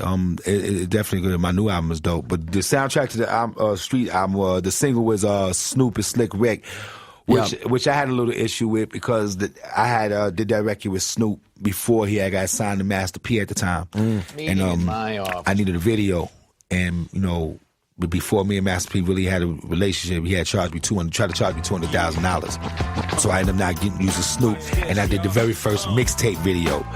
I took 3 of the songs on the album and put them all together on the video, and that was the very first mixtape video to come out. So it was really dope. What were the songs in the video? I used the Slick Rick part. Yep. The next song was the Cameron and Jermaine Dupri. Yep. And the song after that was the Lost Boys song, and it was all put together. It was crazy. It was really dope. If you see the video, it's really dope. But this right here won me a Grammy. So I'm happy about that. What was the Grammy? For this record right here. For the song? Yeah, for the album. The album went 5 times platinum because of Hard Knock Life. So I won a Grammy because I let him license this song on the album, on that same album. It was like 3 licensed songs that Jay-Z put on that album. So he took this song off of Soundtrack to the Streets and put it on his album. Right. Got it. And that's why I was on the B-sides thing. Got it. Right. Wow. Now, we got to talk about Def Comedy Jam for a little bit. No question. How does that conversation start? Russell Simmons comes. Kick it! He sees, I was doing a party at Demon Roberts for LL. It was an after party at the Garden for LL Demon Cool J Roberts, joint. oh my God. Yeah. This shit was shaking. And Russell Simmons come in and see this, and he says, yo, what you think about DJing for a comedy show on HBO? And I said, Russell, what the hell you talking about? I ain't understand the two. DJ comedy, but then I said, you know what, this Russell, this HBO, who the hell am I to question? Let's just go do the shit.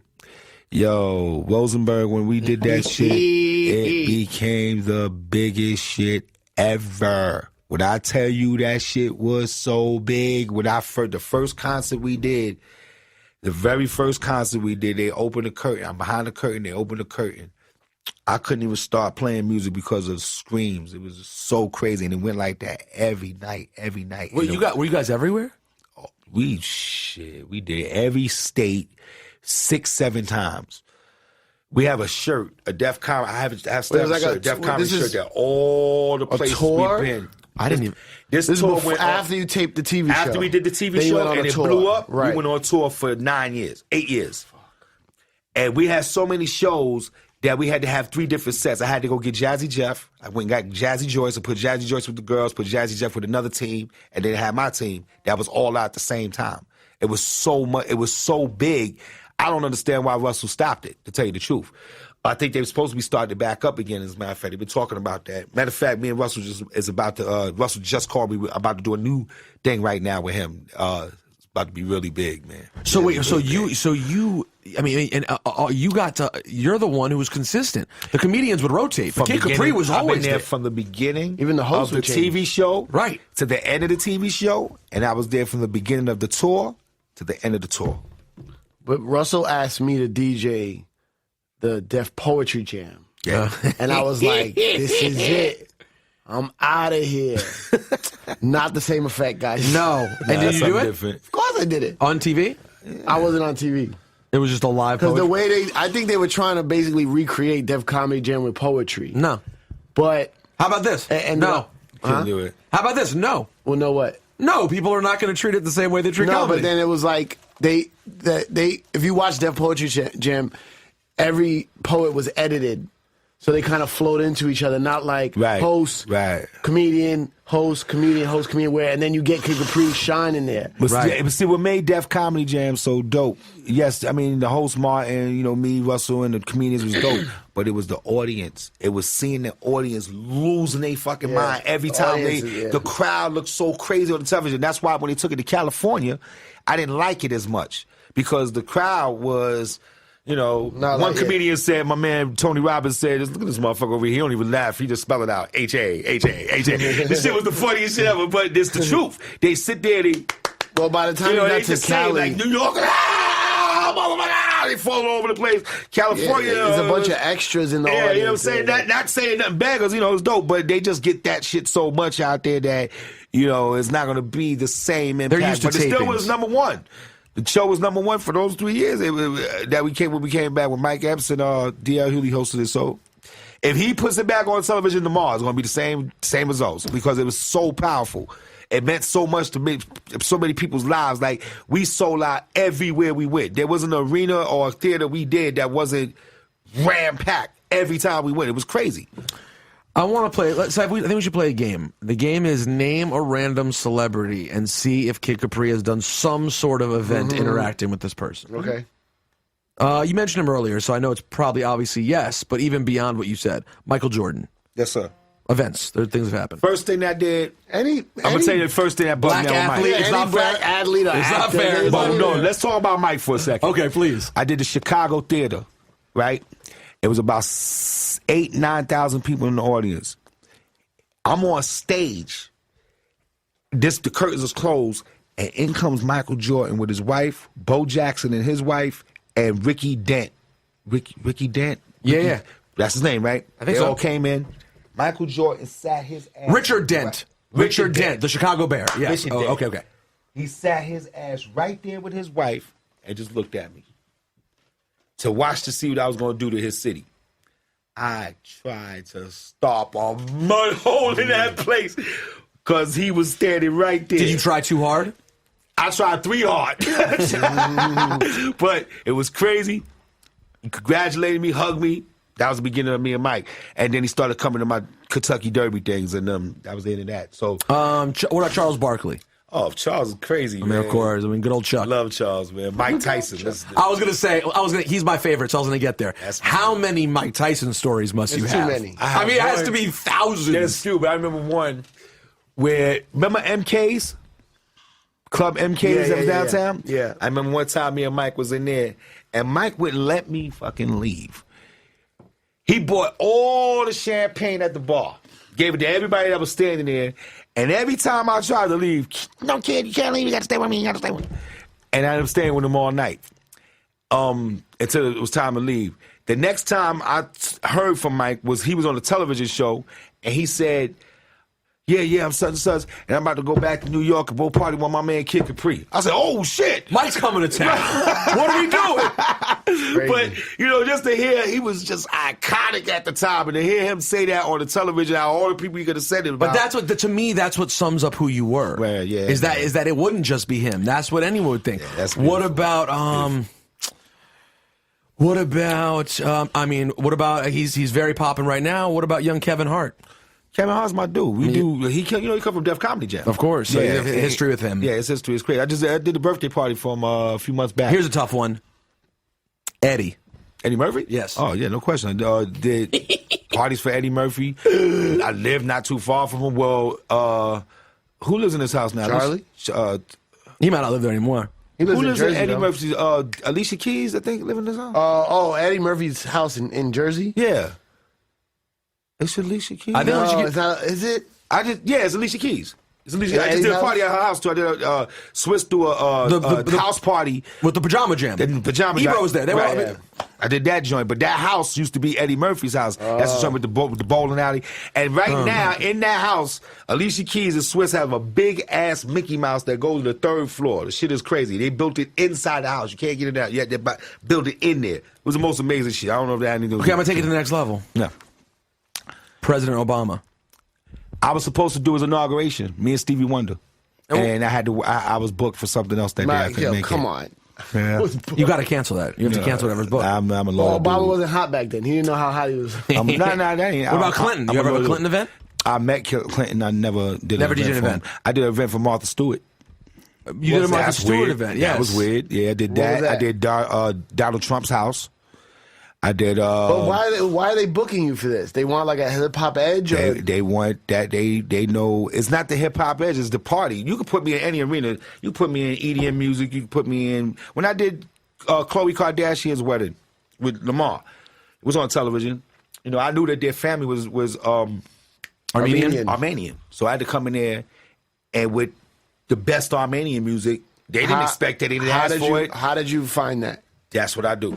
Yeah, that's a tough one. The best what I Armenian. do. Whenever I go- Yeah, you got to find someone whenever Armenian. you go have a In conversation. L.A., there's so many Armenians in L.A. Yeah, you You knew people. Yeah, but But how many songs did you play Armenian I songs? played a whole 5? half hour. I had Half about hour. maybe 7, but 7 of the powerful ones. Right. When you play them shits, all they you was need. just Crazy. bugging Yeah. out, and you know that's your job. That's your job. Yeah, to I always stay on top try of to do shit everybody. like that. Yeah, you got to start. When I go to the cities, first thing I do is, who's the hottest DJ out here in the city? I get him on the phone. Get him on the phone. What you doing, my man? Yo, come here, meet me.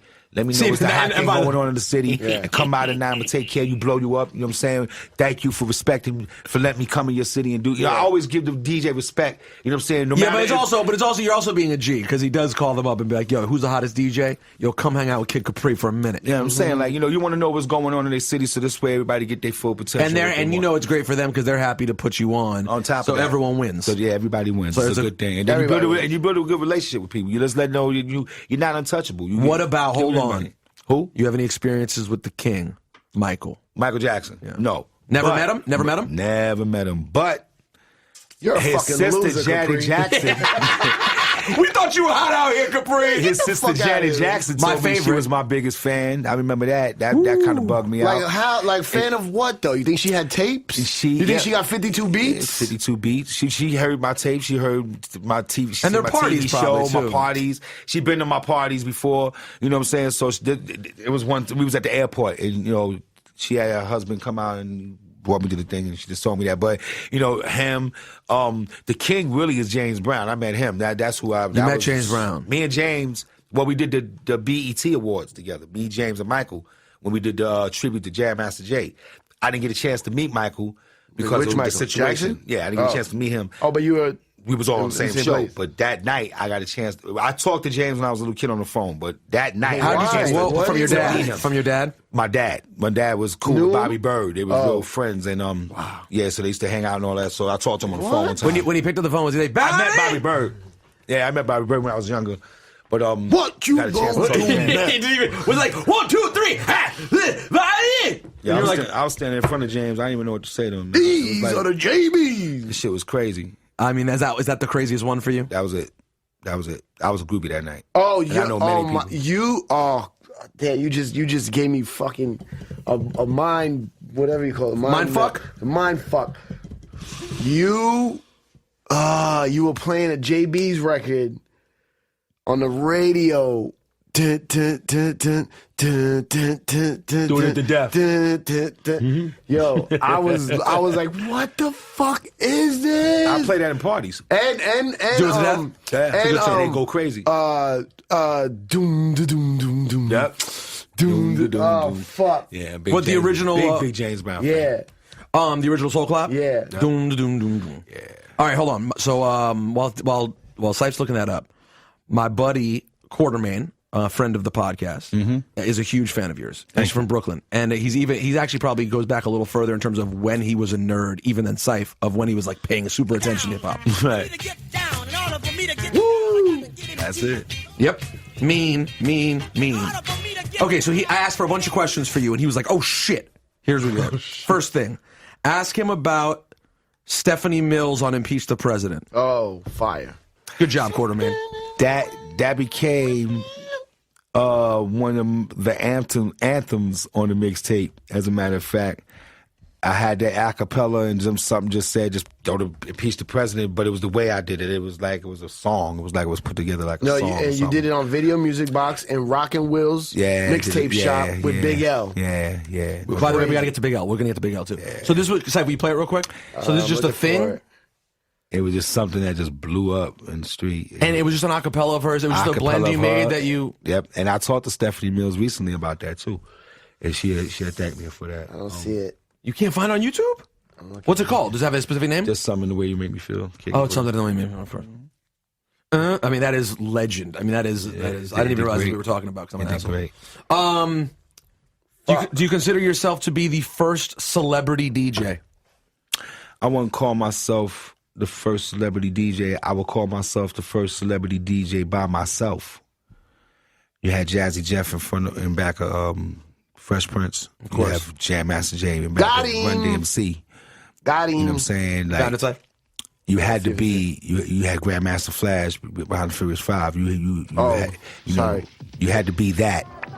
Wasn't Video Music until I came out. MTV Raps. But you were the first solo. When I came out, I was the first solo. Yeah, first solo. Oh, which is dope. I'm getting very excited. While I was pulling out, hold on. I'll do another one. Tell us about, and this is a very good question. I'm glad you brought this up. Wait. Here we go. That's not him. Hold on. I used to study this fucking tape. I have this on videotape. So you know this episode? You know where to go, Ciph? Show. So Capri, give us a little demonstration how you do that. By all means necessary. To and as we put it on a little something like this for the Uptown crew.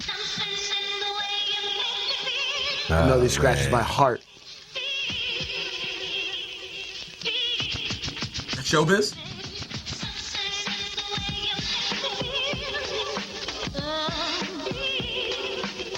That shit was so big. I don't know why it was so big, but it crazy. got crazy. Was that where it debuted or no? Or you already I was that? already playing that in the mixtapes, and then they wanted me to do that on MTV because it was so. I didn't understand why it was so iconic. But were you a little paranoid about having to do the live blend on television? Nah, never paranoid. You never got worried. You never get worried about blends. One time I got a little nervous, and that was when I first did the Apollo. I mean, rightfully so. Of course. You know. And this is early on. Yeah, it's 88. What's up with the goddamn internet, Joey? What did you have to do on what was your first gig at the Apollo? We was a guest. We was doing my first record when I first got my first album deal was called The Apollo, but I had that record, that song years before I got my first deal. And when the Apollo was going through their turmoil with their money, where they was going to close, I had donated my first single money to them. It was called The Apollo, so I donated it to them, and I started hosting The Apollo afterwards. But before I would come there, they wouldn't even let me in the room in The Apollo. And the first night you played there, you just played your record? No, we performed. You performed the record. We performed. I didn't even have a record yet. I did some shit on the 4-track in the house, and that's what we performed with. And I thought we was gonna get booed when we walked out there because I've watched people walk out, didn't even get a chance to rub the thing, and get booed just by the way they walked out.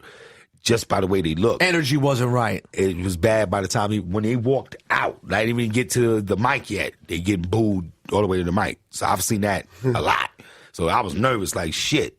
And when we got out there and did our thing and got through it, they let me host it. So my confidence was up there. All right. What about your friendly rivalry with the great DJ Clark Kent? Ooh. Never had a rivalry with Clark Kent. No. Doo-wop. Doo-wop had a rivalry. Doo-wop. Oh, okay. Sorry, Quarterman, you piece of shit. Okay, what about your rivalry with Doo-wop? What happened with Doo-wop was... It's the best. I used to go to Kennedy High School. And me and Doo-wop... Were you the guy that threw the teacher out the window? No, that wasn't me. That was years later when niggas got rowdy in there. But me and Wop, I didn't know he was Wop. I didn't know his name was Doo-Wop. And we used to see each other in the morning, puff weed, whatever, you know, bullshit we used to do. And then when I got on, when I started getting known, this dude walked up to me and said, "Yo, kid, I got this tape of this kid about to dish you, about to bring this joint out. He gave me a little bit of it on the tape. He played it for me." So Was it the Scenario one? Shit. It was some shit WAP was doing. I said, "Oh shit."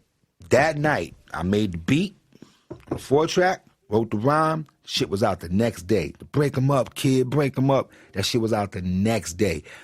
And that shit it was my last tape I made. It was the last one I made. It was 93. This shit blew up crazy. WAP didn't expect that because he thought he was going to come out with it first. Why did he want to diss you, though? He wanted to get on. That's what it really was. He said that one day he came in the rink and I was on the mic and said, "Yo, they gonna do WAP my son." People that know me know I don't even talk like that. Like, but do what you gotta do. I mean, So for the that's what record, that wouldn't have been that. Is that big an insult? I guess he took it as an insult. I know, but isn't Doo-Wop's a few years younger? Like, and he came like it's not that. But I still wouldn't talk like that. You still wouldn't say that. The fact that it wasn't said and he said I said it, that's enough for me to know that it's just a problem. wanted to get on. Right. So you said what you could, but this is the way you're gonna do it. All right, cool. And I brought the attention to him like that, and I made one tape. He made about 50 tapes after me. It was crazy. But then when he got serious is when he disrespected my mother and my girl, and that's when I had to check him. That's what the.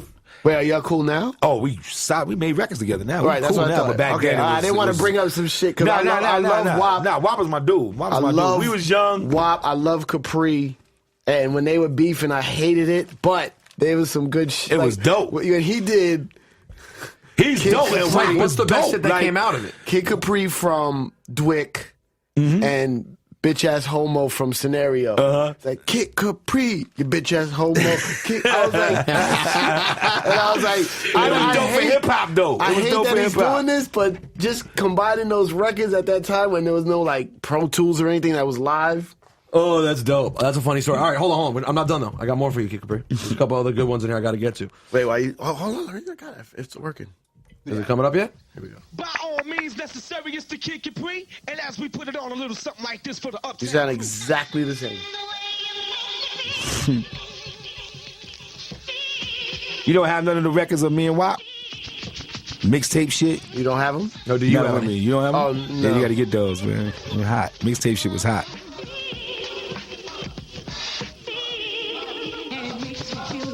Now, what impeaches this? Is the literally the breakbeat? That's the ultimate breakbeat. But so the loop only goes a couple bars. This is not like a whole loop record. This one So you have to keep bringing it back. Yeah. That's why I was doing it like that. So you're checking the tempo. Bring it back. Because it's about to end. He just needle dropped it. But see, you know what? This is not even a good example of what I really did with it. That was that day, but now it's a different way. But still, it's like you're playing the turntable as an instrument. Exactly. Just like I use and then my voice. let it go a cappella. Oh, we changed the beat. I forgot about this. Needle drop. Here we go. There he's queuing it up. Flip mat looks crazy. It's another blend, back to back. This is back in the day when you could do these blends live in a club, right? Yeah. Now you do this, people be like, "The fuck you doing?" Yeah, well, we having a good time. It's my man Rockin' Will, CJ's Music City, up in Harlem. We getting ready to roll it. Okay, made a lot of money at that place. Tell us about Big Al, the relationship with Big Al. My man, that was my dude. You would hear him on the mic, and you would think he's the most dangerous dude ever, but the most humblest dude ever. Coolest shit. And I used to always tell him, "Yo, Al, you are a star, and you about to be very big. You need to stop standing on this corner. You need it," because he's living on 139th and 139th Street in Harlem. And I used to always tell him, "Yo, I know you got your dudes out here, everything, but dog, you need to be in the house writing, stay in the house writing, do what you gotta do, stay out of the way, just stay out of the house." I used to always tell him that. I used to drive down there just to see if he was out there. Go out there, hang out with him for a little bit on the corner, chill with him. You know what I'm saying? And his way was, You knew him these are through my show. people. How'd you know him? Through show or through on your own? Through, DITC, through all of them. All right. You know what I'm saying? And, I think Lord Finesse, that was Lord Finesse's artist. Yep, it was. Yeah, and... But you got put on the record. I mean, you're on... Yeah, because me and Finesse was cool. I did records with Finesse, did Diamond, I produced joints with Diamond. It was just a circle. And you have the interlude on Diamond D's album. Right. Or is it Showbiz at AG or Diamond D's album? I did the internet. Well, I did the interlude on both of them, but I produced the joint on Diamond's album called Five Fingers of Death. Right, of course. With all of them. That's for the second album. Yeah. Okay. And with L, he was the new dude in the group, so they needed at the time I'm sizzling, so they wanted me to like kind of give him that stamp, of course, and put it on with that stamp. You were sizzling. Yeah. It made perfect sense to have you featured on Put It On. Yeah, put it on. It definitely did good, but it's a classic record. Classic record. And the way we go. And isn't it crazy? Just to sort of tie it up full circle. I mean, and then this week, Chinks passes away. That's crazy. And and even though it's a different situation, the term passes away. When he was killed. He was murdered. Chinks was murdered. And obviously there are differences, but there's similarities. There's also similarities. The similarities is that when you in the hood, man, you trying to make it out of the hood, and it doesn't matter what anybody talk about. It doesn't matter you say you left the hood. Fuck that. That's what you're doing. You working to better yourself. You working to get out of the hood, to do things to take care of your family and do things to take care of yourself. But sometimes when you're stuck in that hood, there are people there that don't look at you with the colors that you look at for yourself. You know what I'm saying? They see it in a way where, you want to be able to blend with everybody. I'm an advocate of going to hang with everybody. I'm with the Mexican gangs, the Crips, Bloods. I'll go with any neighborhood, play for anybody. But I also know what to do and when to do it. And that's how you got to roll. You got to know that you just can't be just anywhere. Because you'll find yourself in a situation, man, that's not cool, man. And it's an unfortunate thing for Chinks because he was on his way. He was about to be on his way. He was a cool dude, too. He died the same way as Stack Bundles. Yeah. Well, I read that the police are looking into it. They could be totally off, but because it's so eerily similar, they're like curious about that. They think the police think it's curious that it's such a similar death. It's crazy. And isn't it weird, like with the case of Chinks, he had a little thing going. It got a little quiet for a second. Mm-hmm.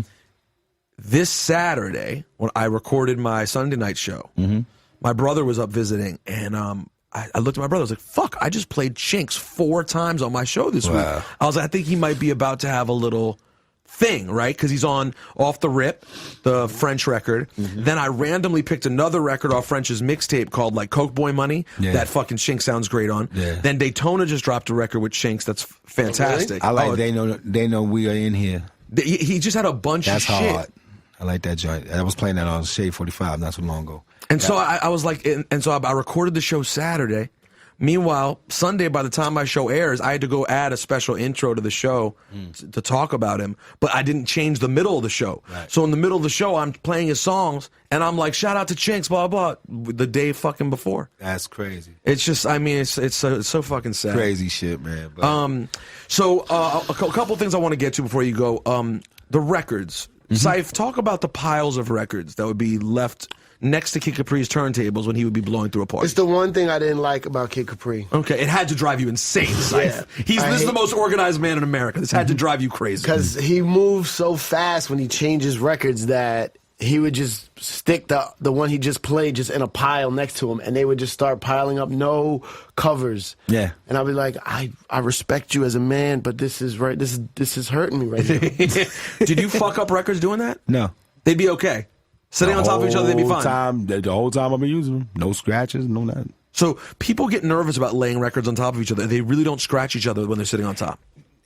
They can, depending on how you handle them. If you just place it on top. If you just place it, it's cool. If you slide them and throwing them. So you didn't have did you have then someone else, an assistant, who would then have to put them all fucking back? No, I did it. Or sometimes I just leave them out. Oh, fuck you. Yeah. What, and then play, and then reverse put the whole stack in the crate just like that. Because you know that's the order in reverse that you were playing. I was going to end up using some of it or something again. I just got tired of putting them back and forth in the covers. I get tired of doing that shit with the 45s, too. That shit is a pain in the ass. Oh, right now? I know. They're a pain in the ass with that. So you playing out with 45s a bunch now? I play them when there's 45 parties. Like you'll go play a special set. Do you have you use like you have the Rich Medina bag? The who? Do you have the Rich Medina bag? No, I don't have Rich's bag. The bags. I paid full price. He hit me up. He was like, I would have given you a discount. Yeah. Because it's expensive as shit, but it's a great bag. 45 King just put out new bags, too. I got to get one from him. Oh, really? Yeah, I was on the phone with him yesterday. I'm on the phone with him all the time. And he said he put out a bag of 45 King. He got 45 King bags. He got, he just put out new 45s. He got whistles. He got some shit. He always doing something. So, but how quickly would you play records? For people who've never been to a Kid Capri party, in those days in vinyl, how fast were you switching records? There's times I'll play. Shit. It depends on what's going on. Some records I'll just play the hook. Some records I'll play something for 4 bars just because I want the intro of it. It depends. It depends on what's going on. You know what I'm saying? What I'm doing. But you'll see me run through shit. But see, you'll watch a lot of DJs come and try to do that. And what happens is they don't make sense, and you could piss people off because already you some of the records you cutting off. You know what I'm saying? But when you cut it off, you have to make sure that next record you play is going to make them forget to get mad that last record was cut off. Exactly. You see what I'm saying? But when you do something like play Planet Rock and then Computer Love afterwards, it's like, it don't balance out. You throwing everything off. If you can keep it making sense, there's been a lot of DJs that come out. I name one DJ. I ain't want to name him, but one DJ is very, very, very known that could try to come on after me. What's that bitch in these nigga's shows? Name that motherfucker, man. In these shows, and it don't really work out for him too good. But that's because he's trying to do me. So how does a DJ follow Kid Capri? Good question, Ciph. Do you? I mean, my style of DJing, there wasn't too many more styles of DJing that you come out that's as fly as that word, really, to really put it out there. But that's why so many people adapt to that style of DJing, the yelling on the mic, the quick transition. Everything, the quick transitions came from Def Comedy Jam because I had you didn't have time? I had a 15-minute set on the show, so I had to play the records quick. And when I seen what I did to the crowd with that, I applied it to my parties. And then the DJs started seeing me do that. That's how that started. And for everyone out there listening, you'll hear a DJ doing it on the radio or something or at a club, and they're doing it with Serato, and you still go. Like, for example, Mr. C is great at playing records quickly. Yes, he is. And sometimes I'm like, damn, see, that's very fast. How are you doing that even on Serato? Mm-hmm. Well, with vinyl, it's psychotic. Your needle dropping skills. Different. I mean, were you labeling records with stickers as well? No. Never did that? Mm-mm. I mean, back in the days, we used so have to you do ever that. put stickers on records? You mean stickers to find a place? Yes. No. Never did that. Yeah, I never did that. I did it like on a couple records that had maybe my name was on it or something. I would do that with break beats. Like back in the days, break beats, you put an arrow on there so you can see where the beats start. But years later, all my shit was clean. Yeah, everything was clean. But what about, did you put marks, the little stickers as a mark? Never put marks? I always did something to challenge myself, such as playing absolute mode. Yeah. You've always been like that. Always stay on top of it. When you never do nothing to help you. Just you stay on top of it. Do you be honest? Answer me honestly, Kid Capri. Don't be a fucking liar, all right? Like Cipha sounds. A fucking liar. Piece of shit. Exactly. Don't be a lying piece of shit. Do you catch yourself looking at your computer screen when you DJ these days? No, and that. You need to go on the internet and see when Shaheem Reed asked me what's the 5 things that the top 5 things that I don't like the most of a DJ, and that was one of them. Stop looking at the fucking screen when you're DJing. What did I tell you, G Code? Stop looking at the screen. You look unprofessional. You don't know what you're doing. You're unsure of yourself, and it's hard not to. I gotta be honest. I think I'm in a bad place with it. I call him Quartermain, same dude, came out to me and he was like, "Yo, stop looking at your computer. People are watching you and you're watching your computer." Yeah. And I was like, "Fuck, I am." This is true. And keep in mind, I'm a vinyl DJ still. Right. And it's funny because when I'm on 45s, obviously I'm not doing that. Right. But the second I get back on my Serato, I use that fucking crutch and start looking at it. Nah, but see, that's the problem with the computer is that it's already cheated.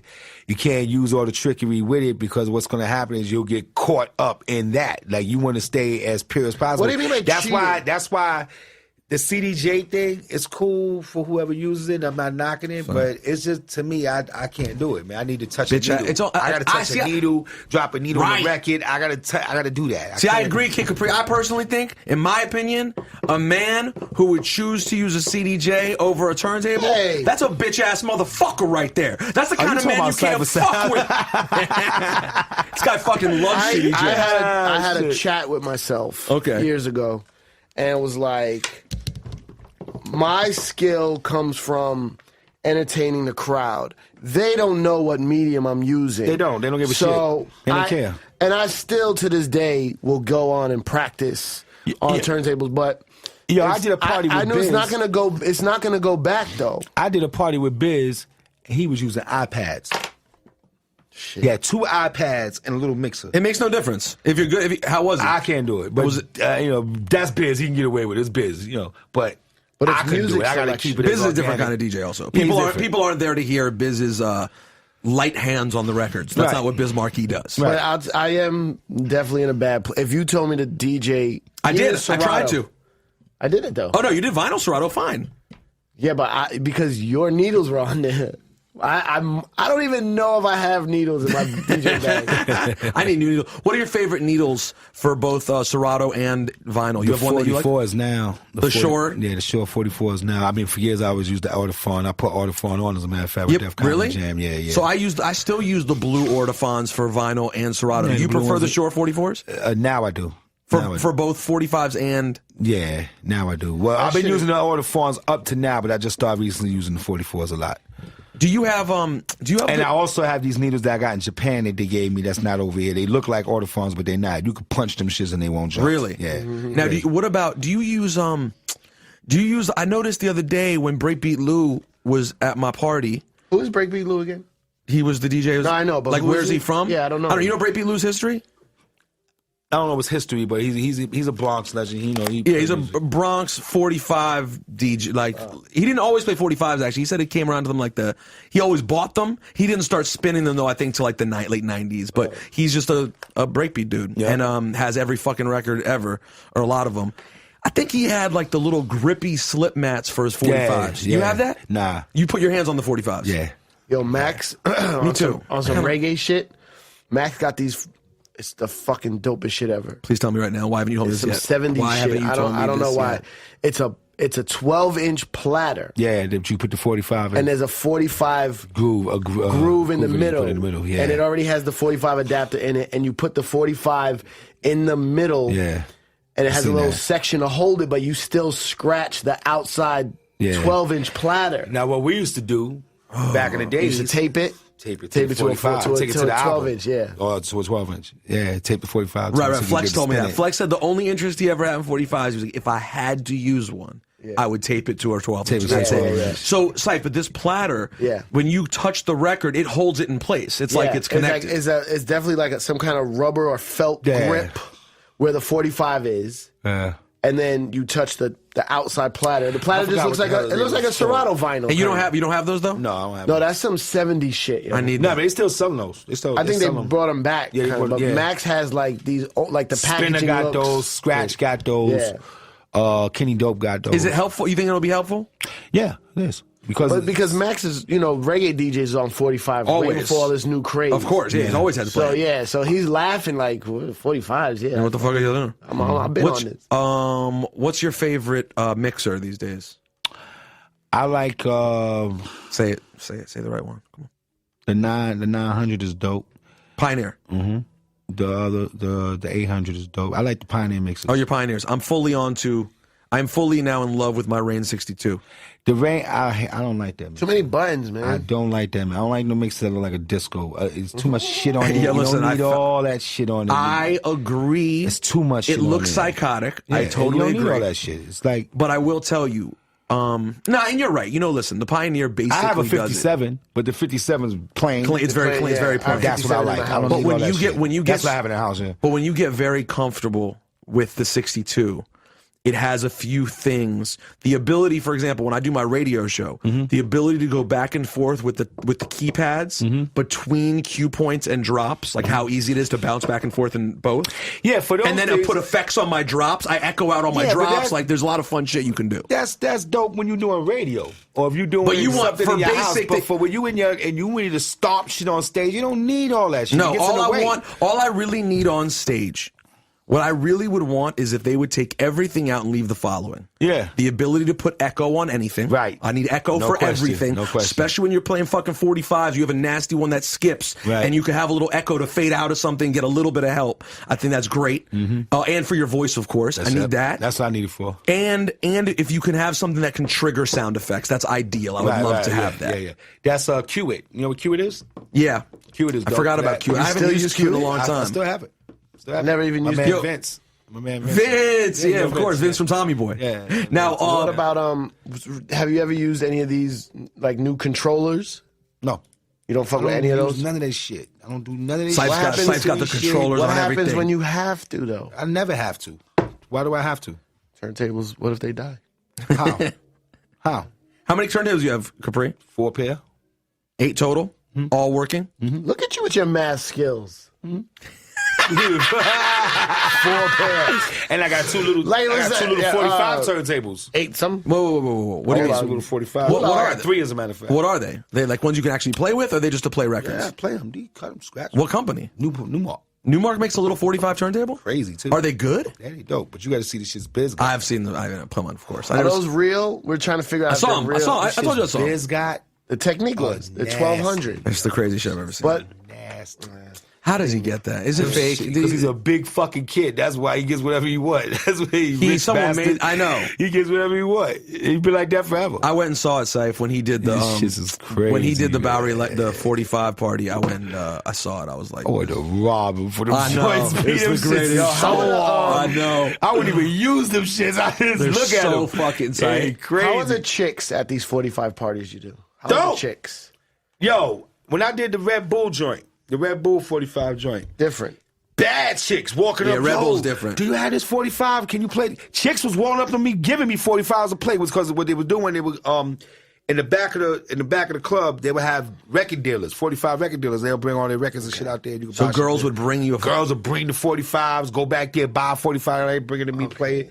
It was crazy. I'm gonna leave now because the shit talking coming out of your mouth, Capri. Yeah, man. There's no girls At the Red bringing Bull you one? 45. Why not? Girls bring records to scratch at Milk River in Brooklyn. He does a vinyl night on Wednesday, and they bring vinyl for him to play it. And They'll what, bring vinyl? And what? Yeah. What Cookie Monster type girls are these? No, they were cuties. You know what's White girls, Spanish girls, long hair, beautiful. Bringing 45s. 45s. I do believe, Ciph, that would happen at a Red Bull event. Yeah, in the Red Bull event. When was that? That was California. That was 2 years ago. Nice. That's dope. I wish they'd done that. Ciph, next week, Red Bull on Wednesday is showing their documentary about radio in the 80s, hip-hop radio in the 80s. Have you heard about that? Marley's in it, Red Alert. It's a whole didn't hear hip-hop about it. thing. Anyways, Kid Capri, this has been a real treat, man. I'm going to talk about something else that y'all probably don't know. Okay, here we go. Y'all watch battle rap? I from time to time. don't. He doesn't. I do. You should. No. Well, anyway.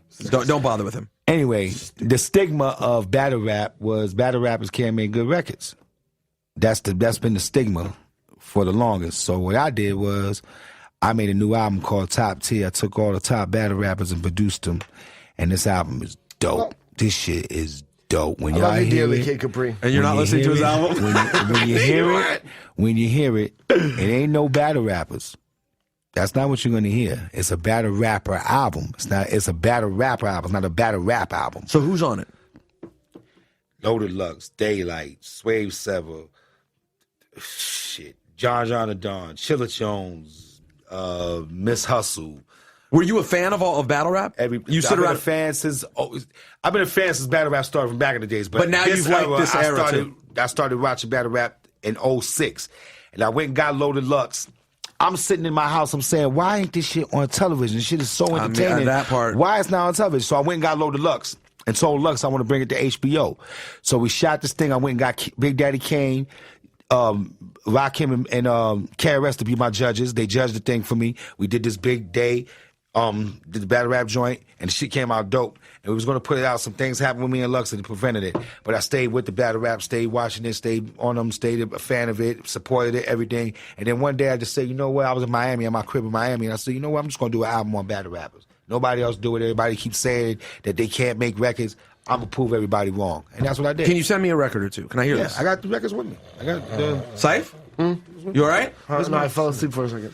I'm telling you, man, don't do that. Don't do that, Yo, Ciph is the Don't one. do that, Ciph. Listen, you got to go through. If you get me one that I'll beg him. I'm gonna make sure you get the album before it come out, and I'm gonna let y'all preview it for yourself and see what I did. I'm very excited to hear that, I'm gonna let especially y'all for see what Loaded I Lux, did. who's very close fame-wise. People are really checking for him. If he can Lux, get a Mook, record, all of them. and Mook too. Mook's on it. Listen, I'll tell you what.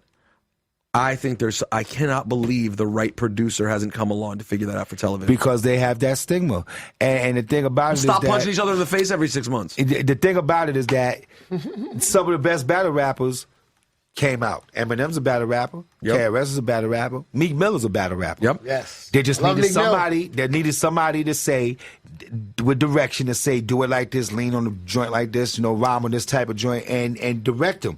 battle rappers have a bad name because they want to be the producer too. No, never that. You see what I'm never. saying? Yeah, you can't do that. That will never work. And also for television's sake, the thing that could push us over the top is, Drake loves it. Yep. If Drake tried to executive produce it and put his name on it, I think he could walk in some Well, places. I'm having this conversation with Eminem about this album right now. I did the Slaughterhouse thing. Eminem had called me for that, to judge that, because I'm so much in battle rap. They respect my opinion and they know I'm speaking about when I speak on it. But me and him is talking right now about this album, and we just had a meeting with them, as a matter of fact. So it's looking real good. Meek Mill is my favorite. Meek is and dope. I'm gonna tell you all his battles I watch. You didn't like him?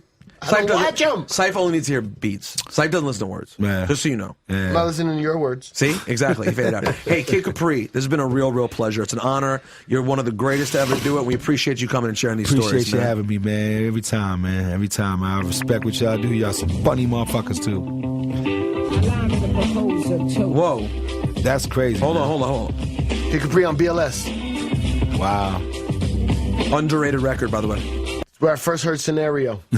I lost my shit. He was playing Scenario. And where I first heard Uptown Anthem.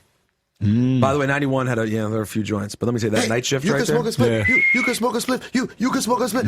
You can smoke. Hey. How many? Kid Capri being told that. Last question. You can smoke a split. How many scratches do you generally use? Pay attention, G Code. This is important. What do you mean? How many scratches? Like how many different? When you think about it, like how you just did we all have our amount. I of was just saying that to you. Remember the other day? Everyone has their own go-to. Their go-to scratches. Like when you first get on don't have anybody's that. set and you just warming up, testing the needles. Zip, and zip, zip, you go, zip, I go, zip, zip. you know what I'm saying? Like Yep. always the same shit. My shit is always to try to make the scratches sound like it's a part of the record. To make it sound like it's an instrument in the record. Rhythmic. You like being really rhythmic with it. So but you don't have set stuff you always go to. You can't. Nobody knows it until you Get have on to the have turntable. turntables here and have them get on. Get on it. I saw a documentary of the all the guys that played the music on all the famous Motown records. I think they're called the I heard Funk Brothers. I heard the documentary is amazing. Funk Brothers. Funk Brothers, right? So they were like the studio musicians, and the drummers were all talking about this one drummer that had died, and they would be like, when I do my rolls, it's like, but when he did it, it was like, they had like they all knew each other's like signatures, but that's like in your blood. Yeah. Like I could do Red Alert scratches. I could do Premiere scratches. I could do Kid Capri scratches. You do I could do flexes? flexes. Oh, flexes is easy because he always brings it back and then pauses. So he brings it back. He goes. Right. Well, that's one of his. That's one of his Yeah, that's go-to. just I one stole of- that one from him. I stole a lot of. But I like- stole most of my stuff from. But you have Austin. your own. Everyone has their own go-to. Yeah, I think mine is. Yeah, I can do it with my hand, but I can't really describe what it sounds like with my dip, dip, dip, dip, dip, dip, dip, dip, dip. It's really big. Like generally speaking, though, when I'm in a party in particular, I don't use many. It's not many. It's a few that I keep going back to over and over again. I don't really have. Do you consider yourself a great? How strong a scratcher do you consider yourself to be? Pretty good. He's pretty decent. But there's a lot of dudes that scratch. No, way but it's better. party scratching. He's the best party scratcher. No, I'll go in. You could go in. Records. I'll go in. Yeah. You trying to stand there? Would you get next Yeah, to but Jazzy see, Jeff? your scratching is different, Capri. Your scratching. This is the bonus part of One Up. It's ended, and now we're doing the bonus. Part. Your scratching is like you were saying, like it's part of the party. Yeah, Like, it's more because rhythmic. that's what I give you. But if I take you in my crib, Yeah. or if we doing sound check, that's when you really see. You know what I'm saying? You'll really see some other shit. Like, can you do Premiere type chorus scratches? Of course, Yeah, I don't do know. all that shit. Why are you doubting him? No, I'm Syph? not doubting him. I'm saying I You just love... never seen it. No. I'm not saying that. Well, what I'm not about if- doubting your skills, Capri. Please don't take this as disrespect. Never, I just ever. know the way you scratch in a party, and like the shit I love about you is that you'll be scratching and talking at the same time. But it's like a drummer is playing behind you, and you're like, Kid Capri, we rock. Yo, it was a crazy shit when I used to rap and DJ at the same time. That was really big. And a lot of my parties, I just rhyme because I said some of the rhymes on my mixtapes. That's how I got my first album deal, because the rhymes on my mixtapes was cool, and they wanted me to say those rhymes on the album. So I would say those and then write other shit, whatever. But when I used to rhyme and DJ at the same time, it amazed people because that's something that you got to that's coordination. That's exactly. That's like drumming. That's like using separate hands. It's like limb separation almost. But right now, my thing is, I mean, the DJ thing is the bread and butter. But the album, the album, the production. You know, the producer never really been my bread and butter, even though I got hits, whatever. But what are your biggest production credits, by the way? Nothing But Love. It's Like That. Unify. The joint with Nas, Soundtrack to the Street. Yep. The Rangers, the Lost Boys. There's a lot of joints. Foxy and Locks joint. My whole first album.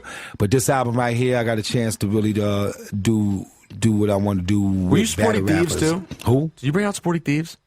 No, I toured with them though. I never brought them out though. But you weren't. They weren't your act. No, they were just you guys with the same label at the same time, right? Yeah, Columbia. Yeah, Columbia. Yeah.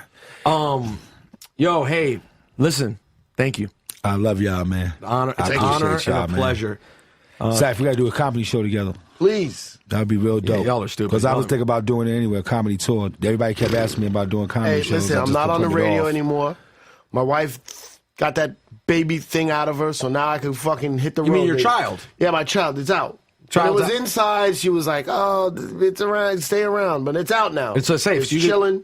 So you're good. I'm out. I'm on the road. So you guys should hit the road. You're wasting money, both of you. And Ciph, do we have one you wanted to hear about? The Amber Rose show. But it was the pilot. We'll tell you later. Yeah. What's going on with the Amber Rose show? You know what? If there's an opportunity, I got you. Okay. All right. And shout out to my man Adam Rosenberg, who I didn't mention by name earlier for everything he's did with the Barbershop 3. That was pretty dope. And guess what? He's become a Juan Epstein fan, Ciph. Who's Adam Rosenberg? He's a gentleman in the movie biz who I had a meeting with a while ago, and he was like a hip hop head, but then he started listening to this podcast, Nice. and now he's like Thank a you. fan of the podcast. Adam. Hey guys, Love your first name. Hate your last name. That's not nice. Well, because I hate you. I know. Good night.